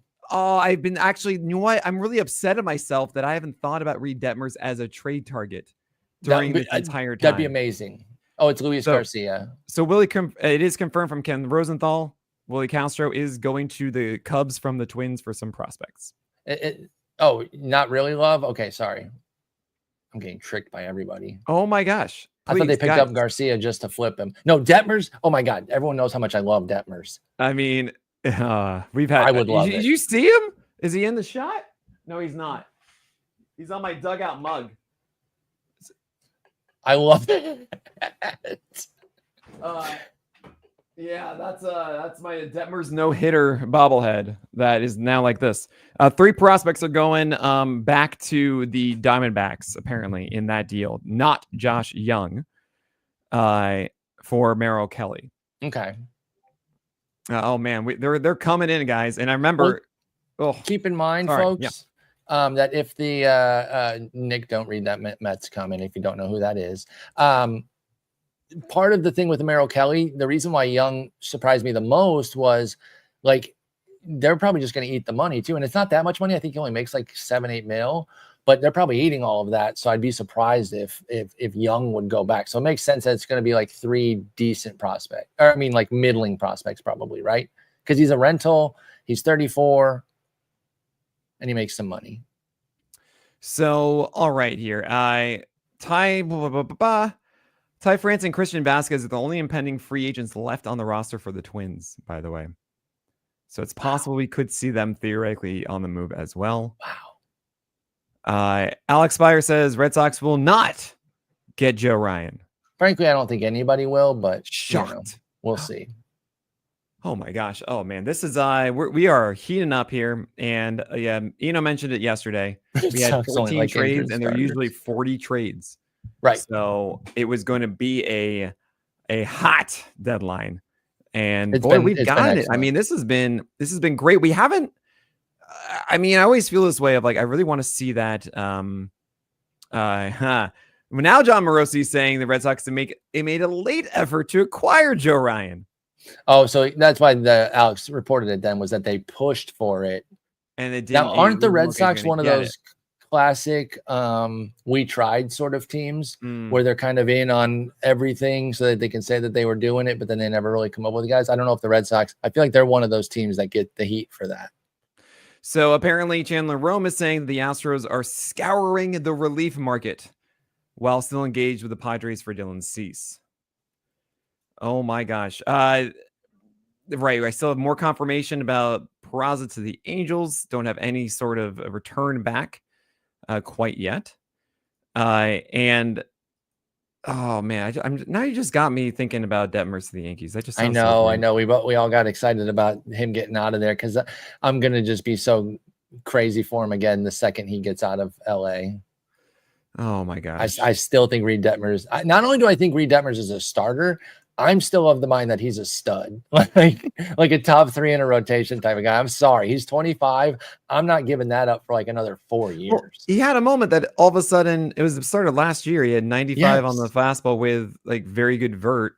I was losing my mind. He has this big curveball that he used to have such good feel for.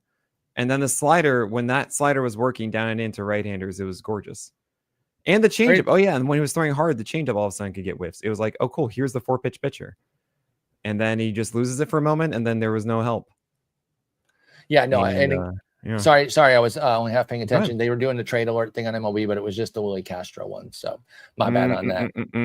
The Angels have we've said got Detmers gonna Cole go back to Drake the and rotation. David Hageman, part of the package from the Rangers to the Diamondbacks. So part of that's 2 out of the 3. Cole That is Drake and from who? Ken Rosenthal.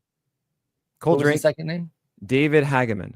David Hag. I think there's a Justin. Oh wait, isn't that what Hageman. Chris? I think Chris Weber Schwebsy was mentioning his name earlier on. David's? David Hageman. Hageman? Apparently, Cole Drake is a big get, according to Mr. Wumbo. Who is Cole Drake? One of the other prospect that you named. David Hageman. Cole Drake and Cole Drake is the other guy that you mentioned. You said who's Cole Drake? You said Cole Drake and David Hageman. Yeah, I don't know either of them. Me neither. What's the Peraza return? I don't think we know. We do not know what the Peraza return is quite yet. Bold prediction, says Jordan. Trading cease, quote, happens at 6 p.m. Eastern time today. I do the Rangers expect. are still working on another deal before the deadline passes. Still would like to pick up another reliever. Wow. Watch it be. This is going to be so stupid. This is not going to happen, guys. I'm just going to tell you right now. It's Jacob deGrom to the Yankees for Devin Williams, of course. Shut up. Chat was asking about Willie Castro, PJ specifically. Yeah, I think he's just going to dot around the field and give like everybody an off day. Classic super util for Willie Castro. He can play everywhere but catcher, I think. And they have a full-time roster, especially with Matt Shaw popping off lately. So he can really just give everyone a day off over the course of, 10 days or whatever. Yeah. If the Mets get Joe Ryan, they might have to learn how to do a bat flip and Lendl, I'm deleting that message because Joe Ryan did not go to the Red Sox. We just talked about that, and people get in trouble for making this feels stuff like up. the tweet that comes right before the deal is reported. That's a really good point. That's from Bleacher Nation about Joe Ryan. About how he's not getting traded. Wait, to the Red Sox. Wait, somebody else is putting it. Is it actually happening now? Did I time that person No. out I mean, that's for just no what reason? someone said was that like Red Sox have made a late effort to No, acquire it's Joe real. Ryan. It's real. What?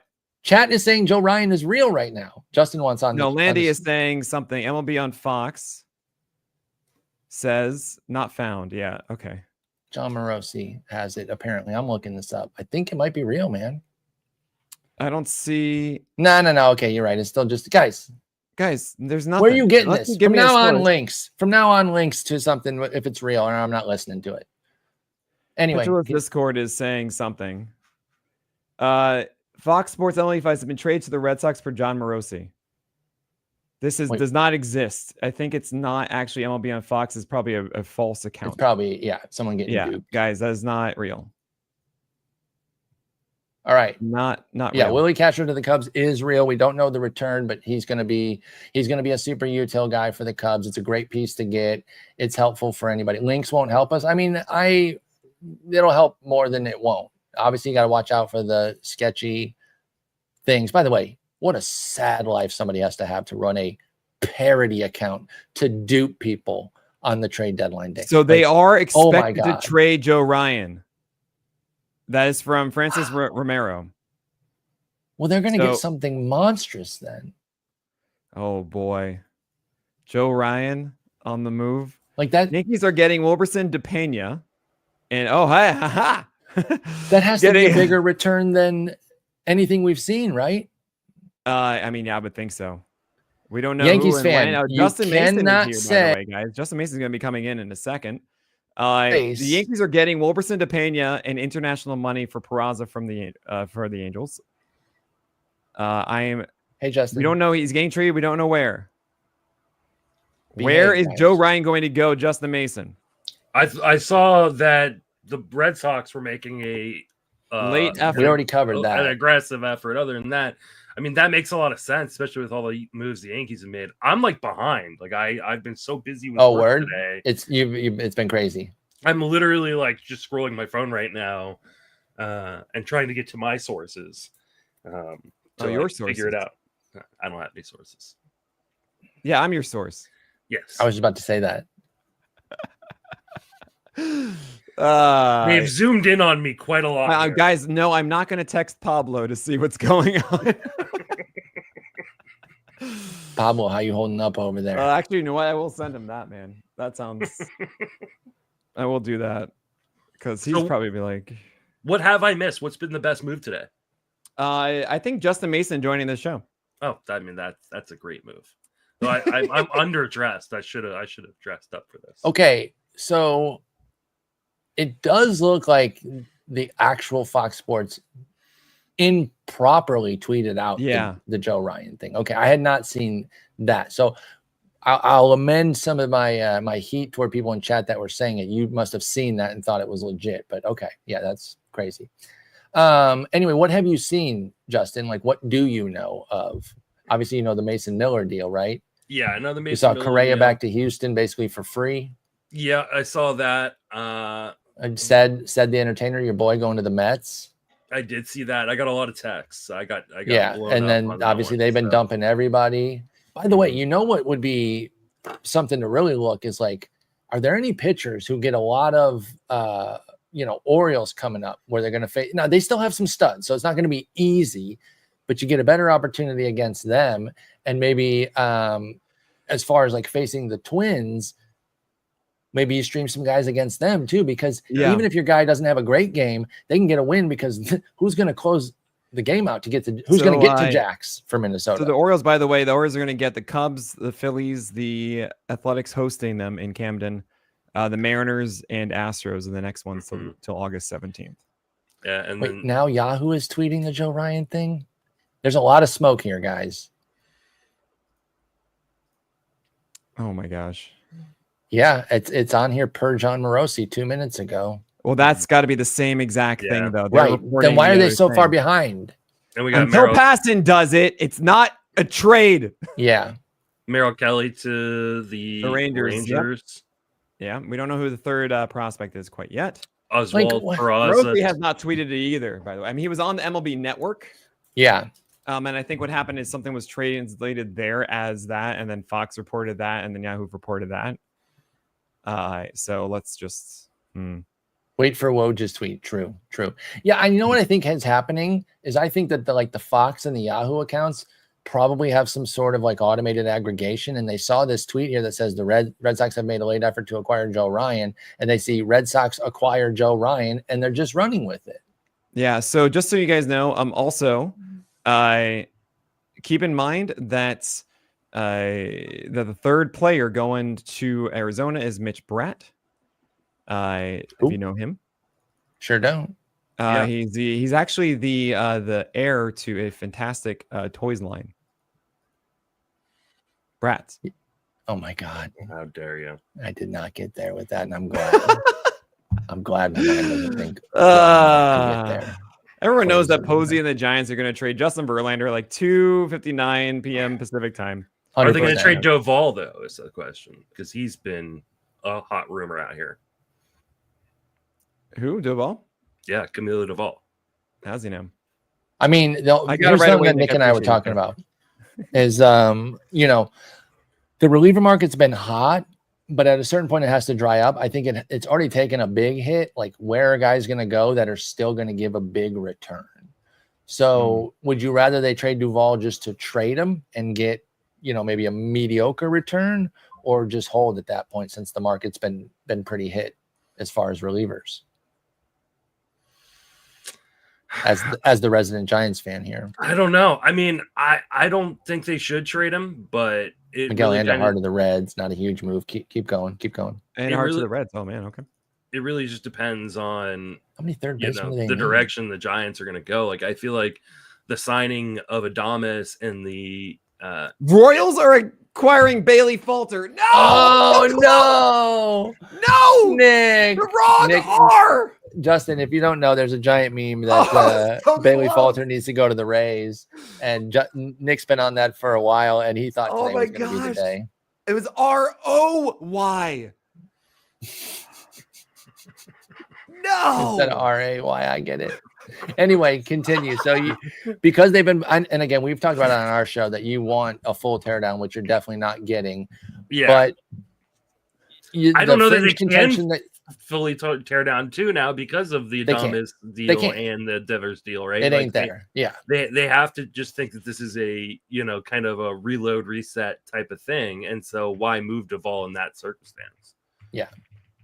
Because Duvall's not a free agent, I don't believe. I don't think so. I'd be pretty I'm surprised. double checking that as we speak, but The Reds hate Noel No, Marte with a Jason Mott-like intensity. No, I still think he needs to be. Well, I mean, maybe they do because they've gotten Cabrizi and Andujar here in back-to-back days. But I still think Noel has to play every day. What is your basis for thinking that they hate him? I think they just want to put him in a spot to succeed, and that is not third base. So he needs to be playing either the outfield or DH. But yeah, things are crowded there a bit. I was so close. In fairness, PJ, he's not a third baseman either.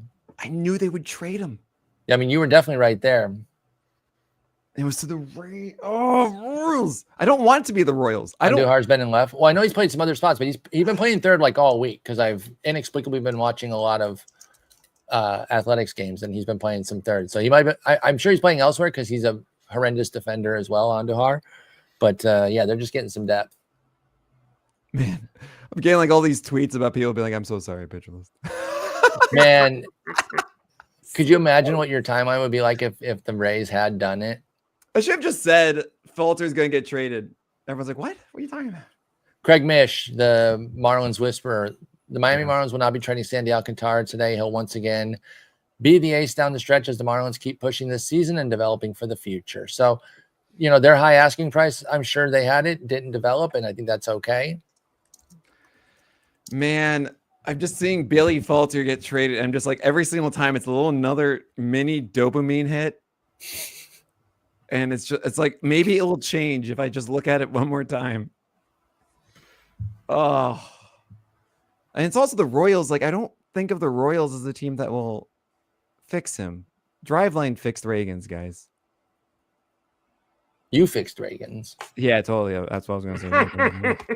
The Cubs are sending back Ryan Gallagher and Sam Armstrong for Willie Castro to the Twins. Who were they again? I'm sorry. Ryan Gallagher and Sam Armstrong. And PJ is so happy right now. players. He was hoping that Sandy wouldn't pitch well yesterday so that they wouldn't deal Sandy Alcantara. Armstrong, clearly the heir to the Stretch Armstrong. So he Clearly, has good extension. very clearly. He has good extension. That's right. really funny. Justin put a tweet from Feinsand saying that the Astros are maybe even looking at Pete Fairbanks. Mhm. That'd be interesting. I'm sorry, that's not his name. What's his name? Peter Stairbanks. We all know this. That's funny. Yeah, with his wide open eyes. Oh my That's gosh. good. I like that one. It's right there in front of you. If you had wide open eyes, you would have said it. I'm just it's just right there. I'm sorry, Sport. I apologize. That was out of He's a character. cool I'm guy. just so sad about Falter, man. He's a cool guy. I like him. Keep it His together. interviews are funny. All right. So we have 13 minutes left of this deadline, but we all really know it's about 30 minutes left because things trickle in right. We did an over under last year on how many deals were going to be done after the And we had it was like 5 or so. Was that right? I feel like we set the over under at 6.5, and it was No, we under. set the over under way lower and it Oh, was it? smashed. Oh, Are you talking about for post 3 o'clock or Yeah, post 4 o'clock deals? post 6 Yeah. o'clock. I think we That's did like right. 1.5 because you always have to set a low number because it's not a guarantee. And there were like 6. I think your Yeah. number that you're getting of 6 is that there were You might be a right there. ton. Yeah, so I think we set it at 1.5 over under trades that come in after everything is set. Maybe we moved to 2.5 this year because there were so many last year. Now, they did not also say Cabrera. No. So And the they should be trading Padres him are more acquiring anyway. Nestor Cortez Jr. from the Brewers, Oh, according to shoot. Ken Rosenthal, and the Red Sox are in talks with Dustin I like May. that. The Red Wait. Sox are acquiring Dustin May from the Dodgers. Whoa. Woo! That is from Passan. Oh, they lost on Joe Ryan and quickly pivoted. The Padres lost on someone and got Nestor Cortez, and now we can consider possibly that Cease is going. Yeah. Yeah. Oh boy, we are getting him. Yeah. May is such a Red Sox pickup. It really is. And that's not really a compliment. I'm sorry, guys. I mean, he already had Red Sox with his hair. That's funny. And I will say it's really interesting to see Nestor Cortez get dealt twice in the past year and make what, like 4 starts total? Yeah, he's been hurt. He's actually having a good rehab, though. I actually picked him up in the main, waiting for his return. I got no problem with him going to San Diego. That's for sure. Absolutely. And that, I mean, there we go. We got Pivetta, we've got Darvish, there's Cortez, there's Cease, and there's Sears. So you have a full rotation right now, right? So we're oh man, it's so close to, like, if there's another starter going to San Diego, then we know Cease is gone for a fact. PJ is excited that this Nestor move really opens things up for Miz, and I don't think it does. They're going to baby him It does for Logan regardless. Henderson, though. That's who I think it opens up for a and bit more. I mean, they don't have a spot right now, technically. They No, still have but Patrick. they could start. Yeah, they have Patrick as like a fill-in, right? If they need somebody to like just kind of spot start here and there, and he was good. Chad Patrick's not better than Henderson though. He pitched really well this year, but I think Henderson's skills are a good bit higher, to be honest. The Yankees have acquired Jose Caballero from the Rays for Everson Perea, yeah. and a player to be named later. That's fine. He will be pulled from the Yankees Rays game. He'll only have to walk from third base side. I was gonna say, yes, my favorite thing. I love when that happens so Same much. game trade, baby. Let's go. Oh my gosh. I love love him. the in-between doubleheader trade we saw the That's other day. also fantastic. Yep. That was the By the first way, one in over 100 years. I think that's just Peraza's replacement, right? They traded Oswald Peraza earlier. Caballero is just his replacement. Yes. Evan Sisk and Callan Moss are the prospects from the Royals going to the Pirates in the Bailey Falter deal. I'm sorry, buddy. I'm actually happy that I at least predicted that Bailey Falter would get traded. You did nail it that he was going to get traded. And I got Sisk, that. not really a prospect. Sisk, just more of an arm. Brandon Lockridge to Milwaukee. Okay, yeah, so nothing crazy there. Sisk misses like a crazy ton of bats, but he's 28. That's the only thing I meant by him not being a prospect. Sisk. That's such a great, I don't know. This just sounds so nice to say. Okay, well, hold on. We got the Brewers getting Brandon Lockridge from the Padres for Nestor Cortez. How do we feel about Brandon Lockridge? He's fine. He's a guy. He's a fifth outfielder. 28-year-old outfielder. Yeah, he's a fifth outfielder type. Wow. Wow. Yeah, that's what do we got here, PJ? That's we just mentioned the Caballero one. Yep. I appreciate you trying to help and using it with a tweet. Yes, thank you for actually putting a tweet. Yes. He learned his lesson.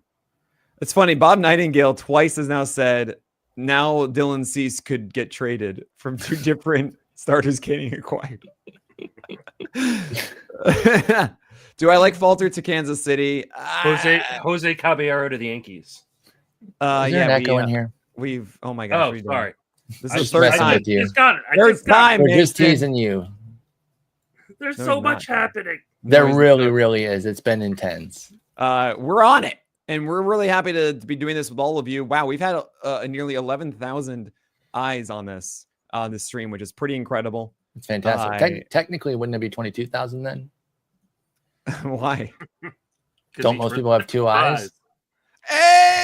Oh, my God, I hit him with a Nick joke, and he doesn't even get it. I know. I was just like, "What's?" I didn't think you'd be joking. I thought I was like, "What is the map I'm missing?" Difficult on him by saying I thought you were you're being wearing glasses. I mean, like this Right. is- I didn't even account for the 4 eyes dweeb.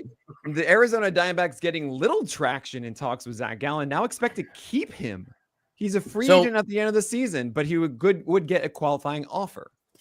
Could it be The Rangers are situation- close to acquiring Phil Maton. Maton? Yep. Maton. There's another deal. That's what we were hearing before about reliever pickup for them. Are we just he would close thinking for them, says PJ. now? Gallon Gallon and is a Convey Sandy, pick. they're a bit different, right? Because Sandy's not. No, Volpe will not get dealt. Hi Nathan, don't worry. And hi Nathan, why don't you get a little Yankees? If you're a Yankees Cubs fan, are put a little Yankees acquiring profile Taylor pic there. Rogers from the Pirates, not Tyler Rogers. This is Both Taylor have been Rogers. traded now, and Taylor Rogers has been traded twice. He just got Yeah. traded for in the Brian Hayes deal. Oh, really? Yeah. So the that's Tampa funny. Bay Rays are acquiring Adrian Hauser because they didn't get Bailey Falter. Yeah, that's exactly it. That's he's their backup plan. The righty, but maybe they just didn't want a lefty for some reason. They went from one extension guy to the other. I got to be honest. I kind of like this. It's a great fit for them. I know. I know Falter would have been too. I'm playing into the bid. It's I know you are. It's I'm happy fun. for Hauser. It's a higher win chance there at least. Absolutely. Yeah, we did get that one, Schwebzy. Dustin May. Let's talk Dustin May then. We did mention it, but we didn't really dive into it. You know, he's been that guy that like he's teased and tantalized a few times with strikeouts, but the simple fact is he just doesn't miss enough bats to match the hype. Can Boston tap into anything here, Nick, that you think could bring him up a level or two? Not really. I mean, I will say maybe leaning more into the cutter that the Red Sox have done is an interesting thing. So we will see that be increased, but honestly, I think he just doesn't have enough command on what he does, and it's gonna be tough. You know, that's a good point by Branch, who's a big Dodgers fan. He and I talk a lot of Dodgers, great Twitch viewer that we talk a lot. Velo is down quite a bit too, right? That margin for error that he built in with those 100-mile-an-hour sinkers, he's down 2 miles this year. So that's a big deal. Justin, are you in on Dustin May anymore? Were you ever, by the way? I can't really recall where you've been with him over the years. I mean, he's been injured a lot, so you know me, I'm just going to jump off of that more Yeah. often than not. However, who is the pitching or the zone contact of pitching coach in the MLB? And that's Andrew Bailey. I love Andrew Bailey as a pitching coach. So if anybody's going to get something extra out of Dustin May, like I think it's a pretty good landing spot. Going to a good team still. It's not like he's, was part of a return for a bigger package or something like that and going to a bad team. So you still have win potential in Boston. I love the pitching coach there. So yeah, I don't mind this trade. Maybe this is a buy low opportunity where people are like, oh, he's not on the Dodgers anymore, so he's going to lose value. You go out and try to get Dustin May for a little cheaper. Nick, with Dustin May, he doesn't really throw four-seamers, but you mentioned how the Dodgers work everything low, and he is more of a sinker guy. Is there any chance of a pivot back to more four-seamers? He's down to a 4-year low, 16% this year. Could they flip that? Well, he actually started to throw more four-seamers. He does have a flat attack angle because he is such a sidewinder. That means you do have that flat release. Right. And I think the bigger concern, though, is actually I think I did see a start that May threw more four-seamers and sinkers. I could be wrong about that, but there was one that was like, whoa, okay. It's possible. There have been some starts of him locating that four-seamer well. I still don't think it's that great, even with that flatter attack angle. He needs to be very consistent up top with it. And we just haven't seen him land sweepers where he needs to and sinkers where he needs to and cutters. It always feels too erratic watching Dustin May pitch. And even the lower velocity, the whole idea with that was to not injure himself and to try to be more precise and all. And it just really hasn't translated well. He is healthy at the very least. But I think Fenway it's not fun pitching there. Nope. And Ask Walker. I'm still not interested here in Dustin May. I Does feel Dustin bad, May honestly, for Richard Fitz because I feel like Richard Fitz needs a longer leash. I was trying to tell Nick or tell Justin the exploits of Richard Fitz. Go ahead. Are you going to tell us about the Ryan McMahon deal or something? No, the return. The return on Adrian Hauser is Curtis Mead, a former top 20. Oh, that's a great trade. That's a great win-win deal right there. I like that. That's a bad. Who is it? Curtis Mead, a nice hitter. Oh, yeah. Okay. Yeah. Line drive hitter, kind of a tweener type guy. Doesn't really have a position. Yeah, but can not a hit. very good defender. Yeah. And a team like the White Sox, get talent like that, get him playing. Absolutely. Yeah. Schwebzy says the White Sox love third base bust prospects. Yeah, there is some Miguel Vargas vibes here, but I like Miguel Vargas. So I think it's a good move. Very Miguel Vargas. So the White Sox will not be trading Luis Robert Jr. by 6 p.m. Says Mark Feinsand. Feinsand. And also, I know Curtis Mead's cool, but I prefer Seth Beer personally. That's really funny. That's really, really good reference. Thank you. And another guy who can't play defense. Right. Fits the mold too. More power. I mean, Seth Beer may have had the worst defensive play I have ever seen in Arizona Fall League one year when we were there. It was like the easiest pop up, like 2 feet, foul of first base, and he just missed it by about 3 feet. So, okay, the Marlins are going to hold on to Edward Cabrera. The Pirates will not be trading Heaney or Dennis Santana, and we're getting close to the 6 o'clock deadline here. So, Dennis Santana closer 3.5. right there. Wow. 3.5. Once 601 hits, once 601 hits, then we'll start saying it. Yes. 3.5 over under. Just no, I thought it was 2.5. Oh, you want it to be 2.5? I think let's set a number at 2.5. I'm taking the over. I'm taking the over for sure. The Yankees have acquired Camilo Doval from the Giants. There it is. But there it is. Doesn't count yet for the 2.5. Does that mean that Devin Williams is on the move? No, I think he's depth for the pen, right? I know they floated that, but I think this is just adding to the pen, not facilitating another move. Depth in this pen. This is a great pickup for the Yanks, by the way. I'm going to also go over on the 2.5 after 5:01 Central, 6:01 Eastern. Also 3.5. What? I'm gonna put it at 3.5. I'm gonna still take the over. Well, yeah, then you're taking the over. By the way, how are the Pirates not trading Heen, dog? Because they're the Pirates. And where's Morton? Justin and I were talking about that. Yeah. Justin Paradis and I were talking about that John Heyman reports in the chat. The Tigers are working hard for a starting pitcher. It's gonna be Charlie Morton. It's gonna be Joe Ryan. I mean, don't tease me like that. Stop it. I'll melt. I will melt with happiness. I know. Somebody that big. It's not going to be that big. But yeah, Bednar, Duvall, and Jake Bird for the Yankees today, they did very well. Yeah. They did very well. Well, they got to get a starter though. I mean, they do. Not anymore. They're just going to do bullpen games every day. Like shortened games, right? Like, I still think they should get a starter, but give up Bryce Rayner for Ryan. I would do that. I mean, the only way you're giving up one of the top guys in the Tigers system got to be a Joe Ryan type guy. We've hit so 6 the o'clock Pirates return for Taylor Rogers, by the way, is Ivan Brethro.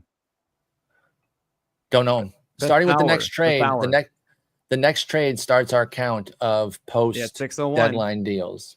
All right. All right. So of the guys that have been declared not going that were big ticket items, Sandy, Edward, Gallen, and Robert specifically, those 4, which is the biggest miss to you? Start with you, Nick.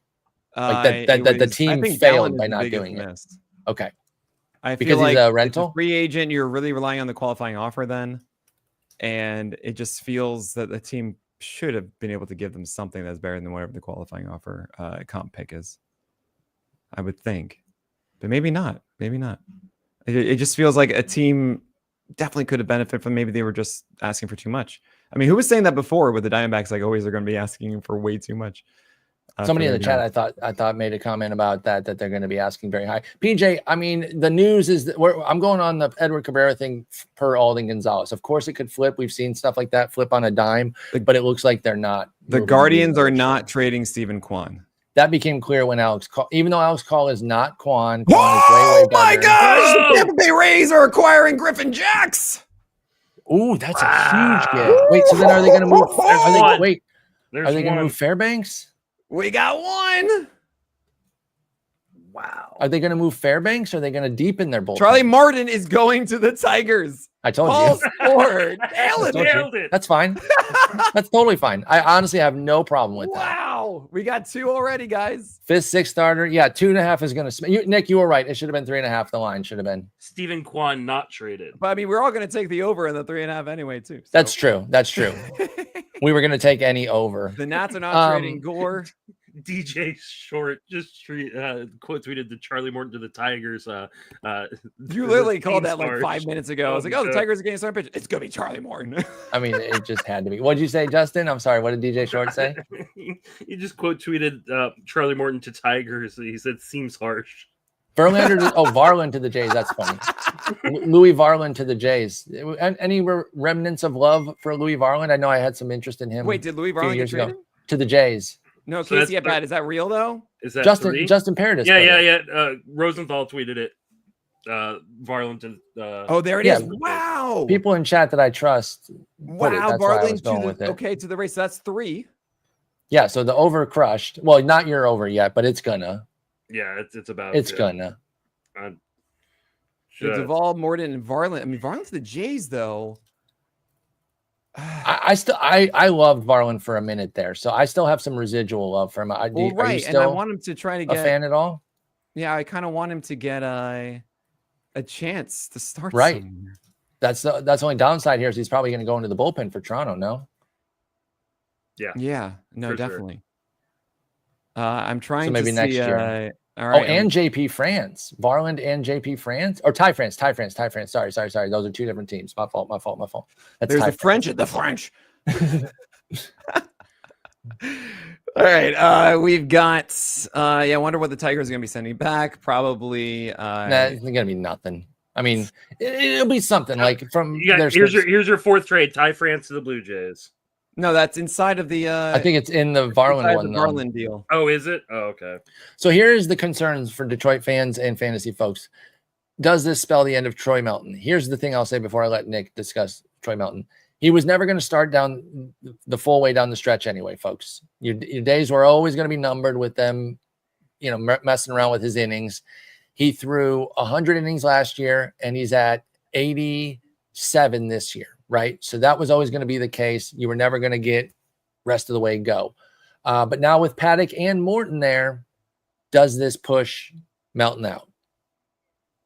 I mean, it might, but I think this is like their security. This is what I was trying to say. Yes, this is the depth that you hinted at. Varland, it's not Varland. Melton is the one after.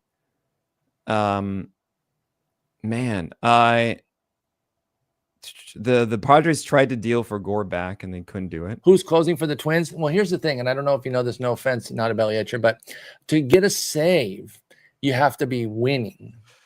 And they're unlikely to ever do that again. It'll be Cole Sands. Dodgers are getting James Tibbs the 3rd back in the Dustin May deal.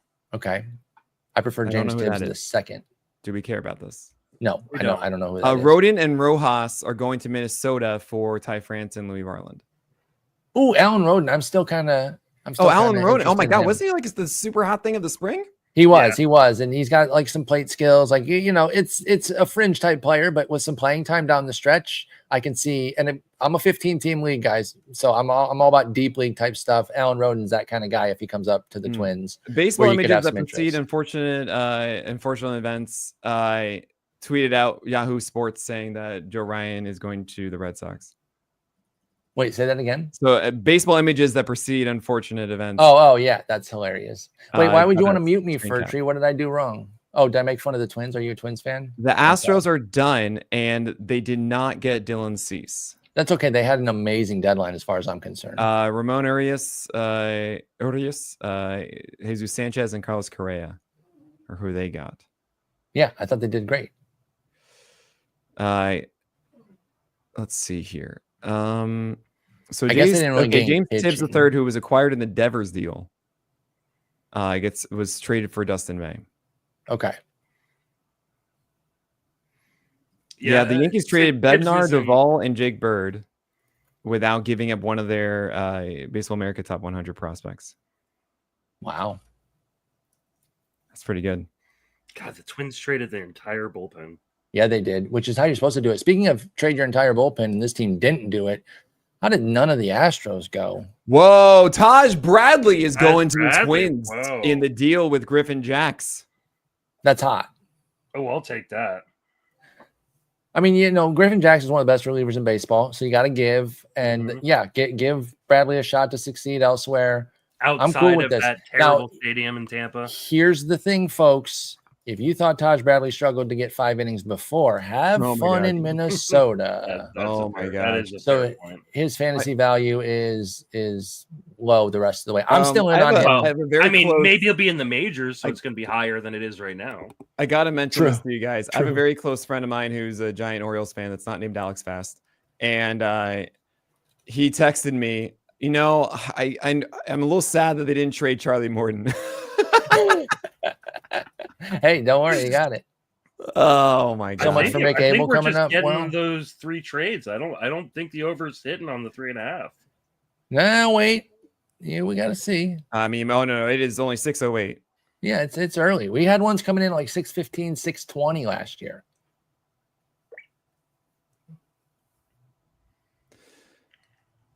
And then he texts back, or he could go to the Tigers. I can't believe Oh, that. man. Yeah, that was as soon as you said All right, Tigers so are getting a this is- starter, it was just like definitely. There's got to be one more. I mean, are the Mariners just not adding anything in the back end of that? I guess not. They The did their Yankees are big not stuff. adding someone on top. Yeah, I mean, this is okay. The 13th pick in the draft for a Dustin May rental. That is what the Red Sox did. Wow. So Alex Spear on Blue Sky saying that, yeah, they didn't get Joe Ryan despite the late exchange of concepts. They were concepts of a plan, y'all. But wait, so hold on. So everyone's like, Joe Ryan will be traded, but he hasn't. No, he's not being traded. I mean, Well, they maybe he didn't is. say- Famous last Red words. Sox are not even close to acquiring Joe Ryan per Chris Cotillo. So they were on some BS. They were offering some Yeah. trash, is what that sounds like. Oh my gosh. PJ, again, they're not going to win many games, but like, The Guardians have claimed Carlos Hernandez off waivers from the Tigers. that's fine. Used DFA to week ago. Is that number 4? I don't count that. No, because that's Waiver deal does not count. Yeah. Does not count. Yeah, you know, I said Cole Sands to be their new closer because he had some interesting swing and miss stuff last year. That has cratered this year. So yeah, it's like it's going to be Topa or Sands probably, but they're terrible. So yeah, the Twins obviously they'll win some games, but I don't know if you even want to spec in their bullpen. Here's the thing too, though. All the closers that were dealt, the saves pool got brutalized. Yeah. Like if you've been looking for saves, you got smoked. Like the deadline did not really help at all because got more guys lost jobs. Bednar went to not close. Helsley's going to not close. Yeah, but those are going to open up new opportunities for guys at least, right? So like Randy Rodriguez in San Francisco and Dennis Santana for the. You Dennis think Santana Bednar's for the going to Fire. close? Well, then Devin Williams isn't then. Either way, though, it's still. no, I just mean No, it's sorry, gonna- I'm responding to chat on that. Oh, He said sorry. he thinks Bednar's still going to close. Yeah, but then Devin loses, right? So it's still. That's not adding anything. And you're right. Randy Rodriguez will be one. Santana will be full time, but he's already picked up everywhere. Well, in medium and shallow leagues, he might be available in some deep shallower formats. But like, who's closing in St. Louis for Helsley? Anybody worth anything? Are they all these teams? What I wanted to get to was, are all these teams that traded their closer? Are they just gonna name someone or just be randos? Like, do you even want Sean Newcomb in Sacramento? Jojo Romero is what Chad is saying about St. Louis. That's not inspiring. He's a lefty too, so that's going to be annoying as heck. So Jose I'm trying to Ferrer follow is to see if also a there's anything lefty. else happening, guys. I do want to mention the Yankees traded Jesus Rodriguez, Parks Harbor, and Tristan Vierling, and one other player for Camilo Doval. You guys know who any of those guys are. Continue. Nope, I sure don't. So yeah, you guys are making my point saying all these names. These guys all suck. So these are not like the saves pool did not get any love. It stinks. And yeah, okay, you know, Maton might close in Texas, sure. But then he's just replacing like the people that were like speculating on Garcia and them. So again, I don't see any new worthwhile closers except for maybe Randy Rodriguez in San Francisco. Man, this was a very incredible trade deadline. I gotta say. It was. I'm really sad. I'm like, there has to be a fourth one. I said 3.5, guys. I said 3.5. It needs gotta to get be there. a fourth one, and It's it gotta hasn't get come there. in. No, Jax is not a new closer because I don't. First off, Tampa Bay does not really name just an unencumbered guy. But if they do, all Jax's acquisition is going to do is make Fairbanks the untouchable guy, and now Jax can be the stopper. So if anything, I think that solidified Fairbanks more than it made Jax a closer. So I do want to mention again that Taj Bradley is going to Minnesota, which means Bradley's back in a rotation. I would think. Yes. Maybe. I mean, I would imagine that Taj Bradley too? deal happened because Joe Ryan would be gone. There was that report that Joe Ryan would be dealt. I mean, they had to think that they were close on some things, so they were making moves, right? And then it fell through. Whatever happened, Boston maybe didn't give that last guy that they were supposed to. Did you not see Chris Cotillo tweet out after the deadline that he said that they weren't ever close? Yeah, they came up lame on it. Right. So then that would mean that there's another team involved with dealing for Joe Ryan. If like they weren't close, but then they're going to deal him. Yeah, somebody else was there. I have not seen the report that Joe Ryan is not being traded yet. Is one there was one. Yeah, there was. Hold on, there was a list of Joe Ryan not being dealt. Yeah, of guys who are not being moved. I'm never going to be able to find it. Minnesota Twins traded 10 players off their 26-man roster in less than 24 hours. That is crazy work, and I can understand why players are upset about that. Right? Like that's from we were talking about that earlier. There was a comment. One of the players said nobody wants to play here anymore. Right. That is super frustrating. But like, I think it was the right move. Jim Bowden put it out. Yeah, that's him just saying that. I retract because that's just a list of players not traded. It doesn't so that's not. I want to see the beat reporter say like, "Yo." Josh Sperry is saying that he's stunned that Atlanta didn't move anyone. I can't believe it. I cannot believe. And I said, how did they not move Ozuna or Iglesias or anybody in the bullpen? I said if they didn't move anybody in the bullpen, it would be malpractice. They are another team where every reliever, their age starts with a 3. Okay, here we go. The Royals have acquired Mike Yastrzemski from the Giants. Boom! They get you to your 4.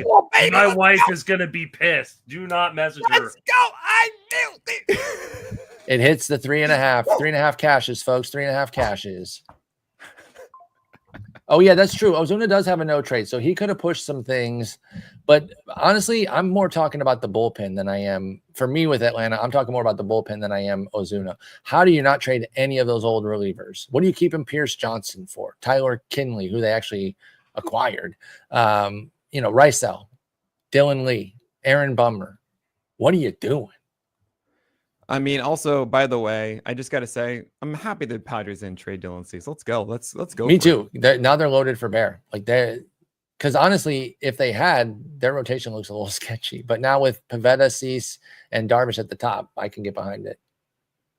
No market for them. There was a rampant market for relievers, and Alex Anthopoulos is one of the best GMs in the game, PJ. I don't believe that.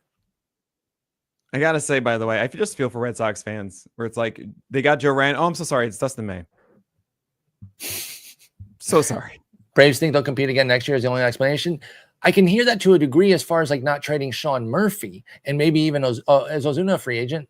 I don't know. But either way, not a bunch of 30-year-olds in your bullpen. Bullpens turn over all the time anyway. So I can't. I'm not like going against you, John Doe. I'm just saying like, if that's their reason, that's a bad reason.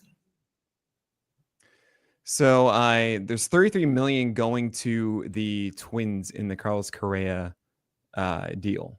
Right. So that's what the Astros are paying, by the way, for that. I know he's a 10-5 guy, PJ. I just said that. But yes, he's a free agent. So okay, I can see a market not developing for Ozuna. He's a pure DH. Not every team even wants to have a pure DH, no matter how good of a hitter they are, let alone the fact that it kills your flexibility. So that one I can totally give them a break on.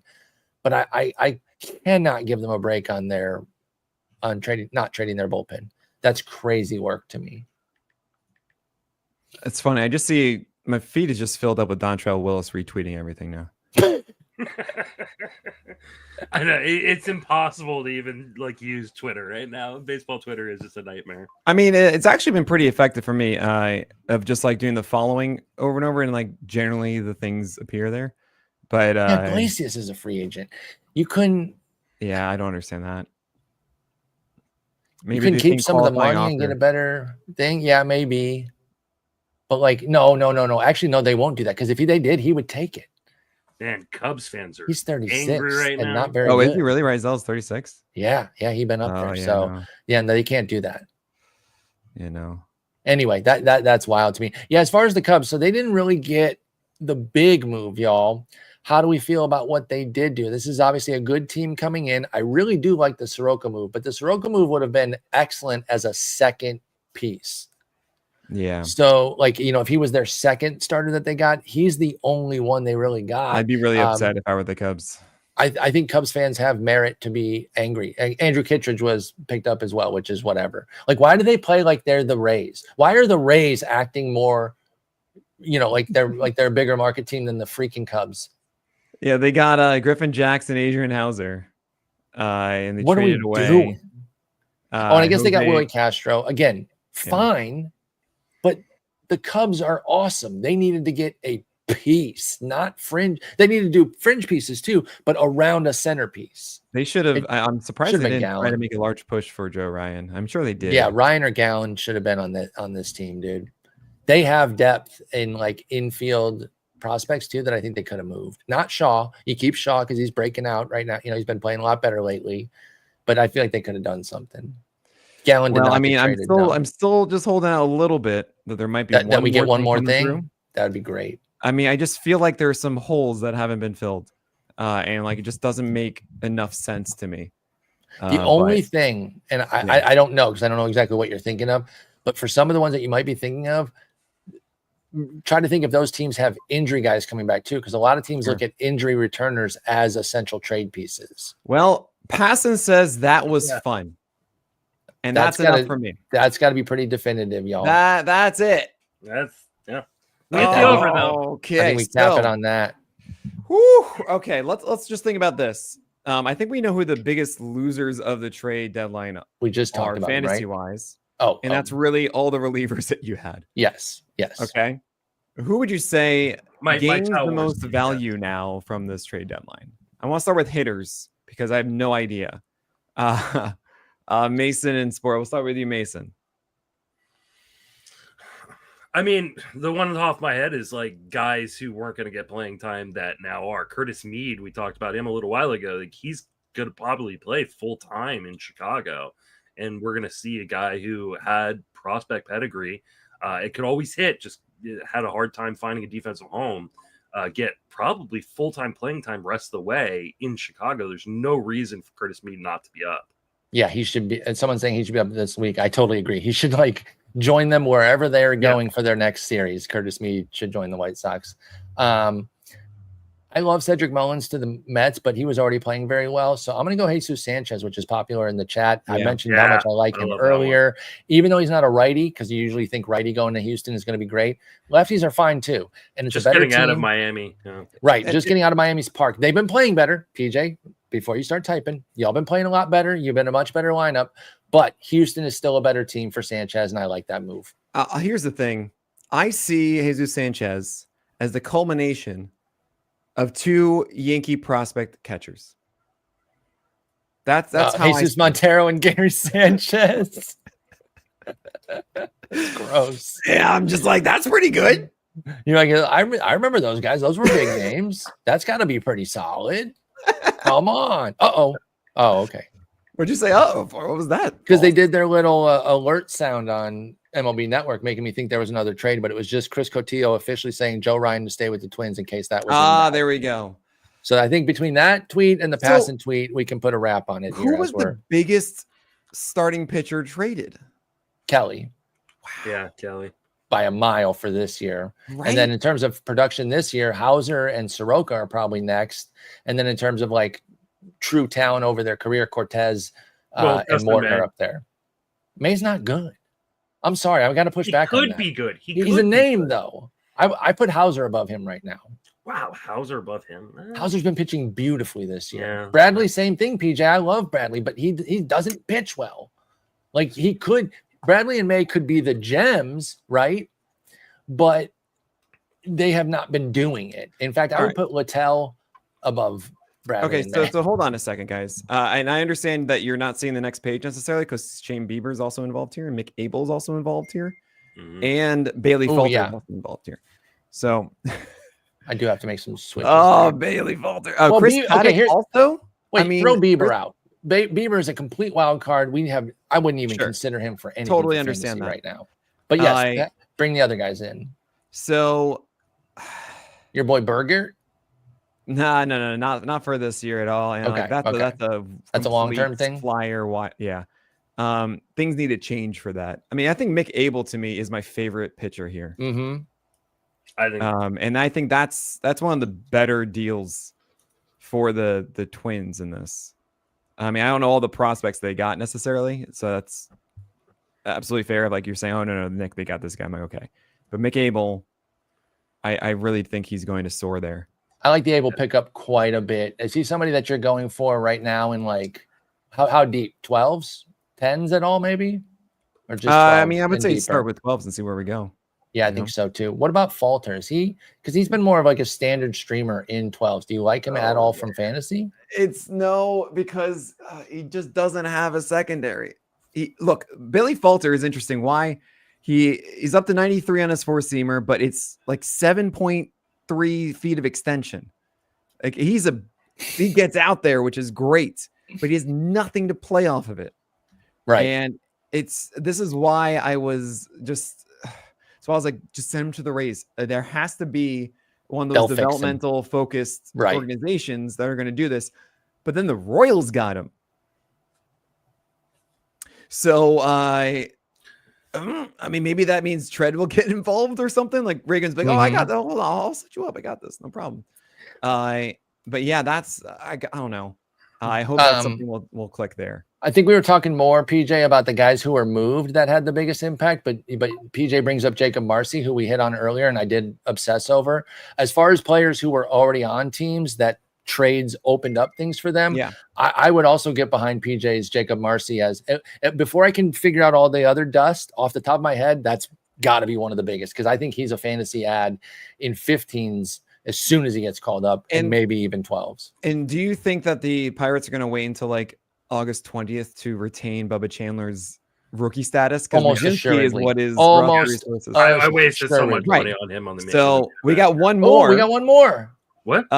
Multiple players. Could be a last minute deal involving an injured player with the Diamondbacks. It's Shelby Miller to the Brewers. Somebody put per Robert Murray. Yeah. Is that right? Above the tweet that you just read. Wow. Brewers require Shelby Murray. Shelby Murray. Oh my gosh. Shelby Miller. According to Robert Murray. I love there we go. So we got that 5. Preserves my Kevin Ginkel shares, I guess. There you go. So wait, is he? Wait, he's not injured though, is he, Shelby? Yeah, he's coming back. He is injured right now, but okay, like not for the year or anything. He had like a forearm issue, but he's almost back. Forearm, schmorearm. Who needs those? We don't know yet. Who is Can we talk about the biggest loser of the trade deadline? Because it's a name that no one has really mentioned except for right when I joined. My wife is probably going to kick me out of my house because I've been saying all week long that the Giants should trade Yastrzemski. Oh, and then now they did, and so you're cooked. And she's gonna been very angry about it. No, she's already said, "I hate you. Move out." What did you do? I told her Yastrzemski should be traded, and she hates me now because he has been traded. So that doesn't feel like a healthy relationship. If anybody around here, have you seen us on Twitter? Do you think we have a healthy relationship? Actually, in some ways, yeah. I kind of think you do. If anybody in the Northern California area has a room for rent, let me know. Justin's looking. Oh, I know a guy. I know someone named Danielle. I'm gonna need to clean up in here so I can put a bed in this office. Oh gosh! All right, so wow! I actually got breaking news. No, you don't. Charlotte was not traded at the. Oh, good! Oh my gosh, we were so worried about. There were heavy rumors, but nobody could come up with the price of $12 gazillion. I'm worth it. Yeah, the Angels made no moves of substantial. To improve their chances of winning. Who made they no moves? Should have traded Reed Detmers. Oh yeah, the Angels. Why did they trade for those 2 relievers? I don't know. I thought they did that to do like a 1 foot in, 1 foot out, and trade Jansen. I thought they got some backup bull, because they're not really in it. And I know analyzing the Angels is, silly because they don't make any sense. But that's what I thought they were doing when they got those two relievers. Okay, now we could trade Jansen, and Garcia and whoever the other one was, I can't remember, could reasonably emulate Jansen down the stretch so that if we do make a run, we have a closer. But no, they didn't do anything else. Oh man. Am I opening the stage? Well, we're actually doing this not directly on Playback. So I apologize, PJ. But I will be streaming, of course, early tomorrow. And I hope to see some of you guys there at on playback.tv/pitcherlist 10 a.m. So I can bring some of you guys on and we can just chat about your thoughts about your trade deadline with your teams. So PJ, you better be there. Noted mega Rays fan, Jason Collette says good riddance to Taj. Oh my gosh. I remember him talking about Taj like 4 years ago. You didn't want to read the rest of the text? Oh, I just saw that part on the banner and it went. Yeah, Carson Picard. Oh, haven't forgiven. Okay, yeah. I didn't know that. Don't read the rest of the text. I didn't know that he Eric Hosmered Eno. So now I don't like him now either because I'm. Oh really? Oh yeah, I remember that. So oh my gosh, I remember Taj being like, "Whatever, man, I just do the good thing." You're out on me, man. I'm not saying everyone got to be give all your time and all that. Just don't be mean. Just don't be mean. Yeah. And here's the thing. They said that Joe Ryan was going to the Red Sox, but we all know something, guys. We don't trust people with two first names. True. And we should know better. Mason. How do you feel about two last name people? Oh, actually, there is one of my favorite nicknames. Actually, Williams Perez was on Atlanta, so I called him Sir Dub because Sir SIR, right, and then W for Williams, but surname twice. Oh, that's funny, Sir Dub. Man, that's like a top 5 for me, right? Saying. Like. Your names, your naming, they're like puzzles. They're like riddles, right? Dude. That's why I like them. I feel like I'm making a puzzle. To see how well somebody knows you, give them the Jeff Samardzija one. If they can figure that one out, oh gosh, then they're your friend for life. Loose lips, baby. I love your naming device. My favorite one. I told you that earlier this year, and he's hurt right now, unfortunately, but. God, the realtor is so funny for Grant Holmes. It just makes me laugh. REB like a glossary term. Every time I think of him, I laugh so hard at the realtor. Yeah, like the active ones, like the big ones are like real estate broker, Friday Pirate. That one's a fantastic one too. For the Ryan Adobe. Clay Holmes, also one of your best. Yep. That's one I always lean into. Oh man, I mean, I don't actually know too many more modern ones. I'm just like super in on. Oh, Jack Zippo, but that was Playback chat, but I love that one. Jack Zippo for Zippo. Yeah, that's good. Phenomenal. Oh my gosh, but yeah, the Sir Dub is incredible, and Jack Sir Dub is Jack. Sorry, that's beautiful. No, I just the path to get there on Sir Dub is beautiful. And the Loose Lips one, if you guys didn't know, Loose Lips, Jeff Samardzija had a 134 whip one year and destroyed my fantasy season in like 2013 or 15 or something. Because he had like a decent ERA, so you probably played him and every one of the 32 starts. Caper 9 at the moment I was really into, so I was into that. But I lost the year in my Roto League because I just didn't realize his impact on the whip impact he had. So his actual nickname was Shark. Okay. Mm-hmm. And Shark, who was the most famous shark? It's Jaws. And what is an ineffective shark with Jaws is one that has loose lips and they sink ships. So it's Loose Lips. See, folks. Tigers just traded Matt Manning. So I saw we had DFA'd him. That's a big name. Obviously, people remember him, but he's going to the Phillies. He couldn't strike anybody out on this call. I mean, I wish him the best because I did really like him, but Matt Manning going to the Phillies. That's fine. Wait, do you know that like a year and a half ago, I was on the Evan Petzold podcast. Breaking news. it And hold on. Be real. And then I compared it to Zach Wheeler. Really? Yeah. Jordan Montgomery traded to the Brewers. Oh, so there's the injured guy, Jordan Montgomery. There's your injured pitcher to the Brewers. Jordan Montgomery's in that trade with Shelby Miller. Oh wow! I don't even know that. So they must not be giving anything back if they're just like taking Montgomery's money or something. That's interesting. The That Brewers is really taking money is interesting. I mean, crazy. they just got rid of 632, and we're getting so news. Logan Henderson. So Nestor Cortez is getting swapped for Jordan Montgomery. All these, I mean, he's the bear, Right. Because Jormont Yes. from Game of I Thrones. don't get that, but I remembered it because you told me it Jormont years ago. You never saw Game of Thrones? No, I'm not a nerd, bro. I can't even give a straight face when I say I'm the biggest nerd in the world. I know, but it's funny, right? It's subversive to be like, yeah, I'm not a freaking dork, bro. Yeah, I completely froze. But Jormont, that's No, the but you island, their told island me that, so I did. is I the bear. called him that in my head, not knowing That's the pretty reference fun at to all. go from like one ex lefty Yankee throwing low 90s to the other. Crazy. They both got moved. Although Cortez is on his way back, he was having a good rehab. I'm actually really excited about him. As like I was excited for him to come back with the Brewers. I'm fine with him being on the Padres.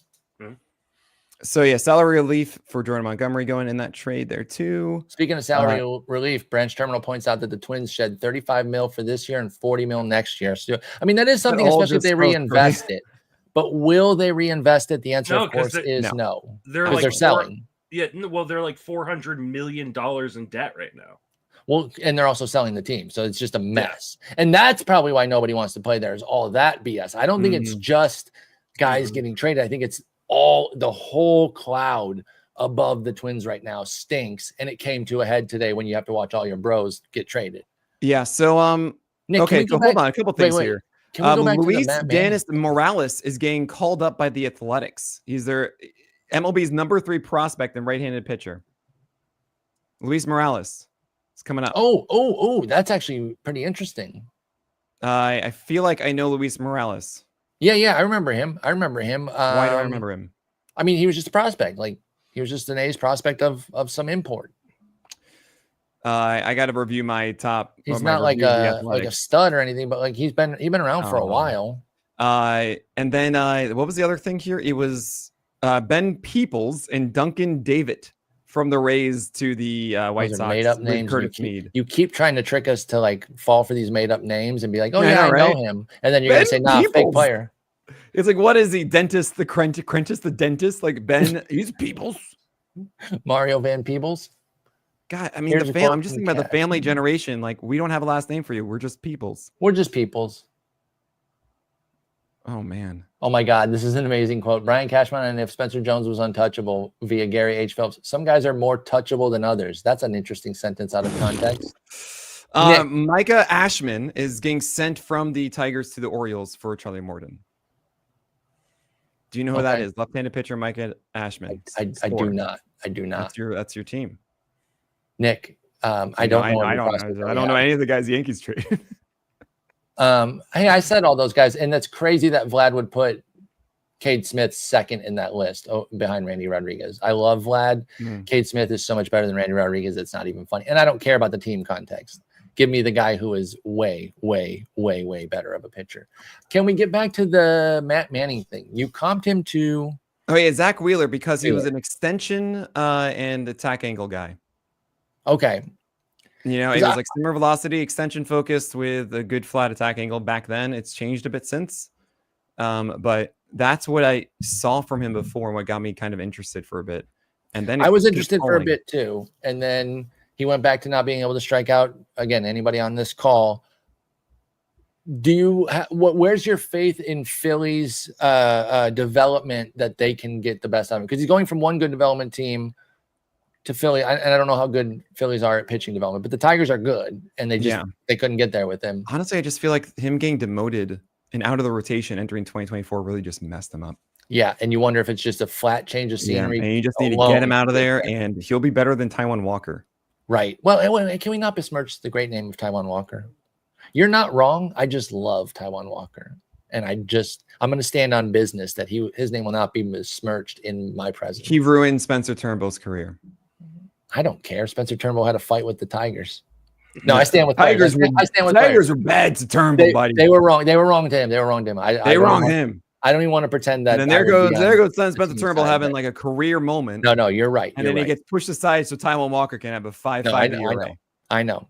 And the Tigers did do him dirty. And I'm going to stand with labor 10 out No, of 10 I'm just points. gonna mess. All right. Junior, essentially, Junior Marte is the prospect going from the Royals to the Giants in the Mike Yastrzemski. So you're saying it's Junior with a Y is his name? Yes. And and it is Junior, and that's exactly why Alvarez's name is Jordan, folks. It's Jordan. I promise you. Anyway, Oh yeah, that makes all the sense.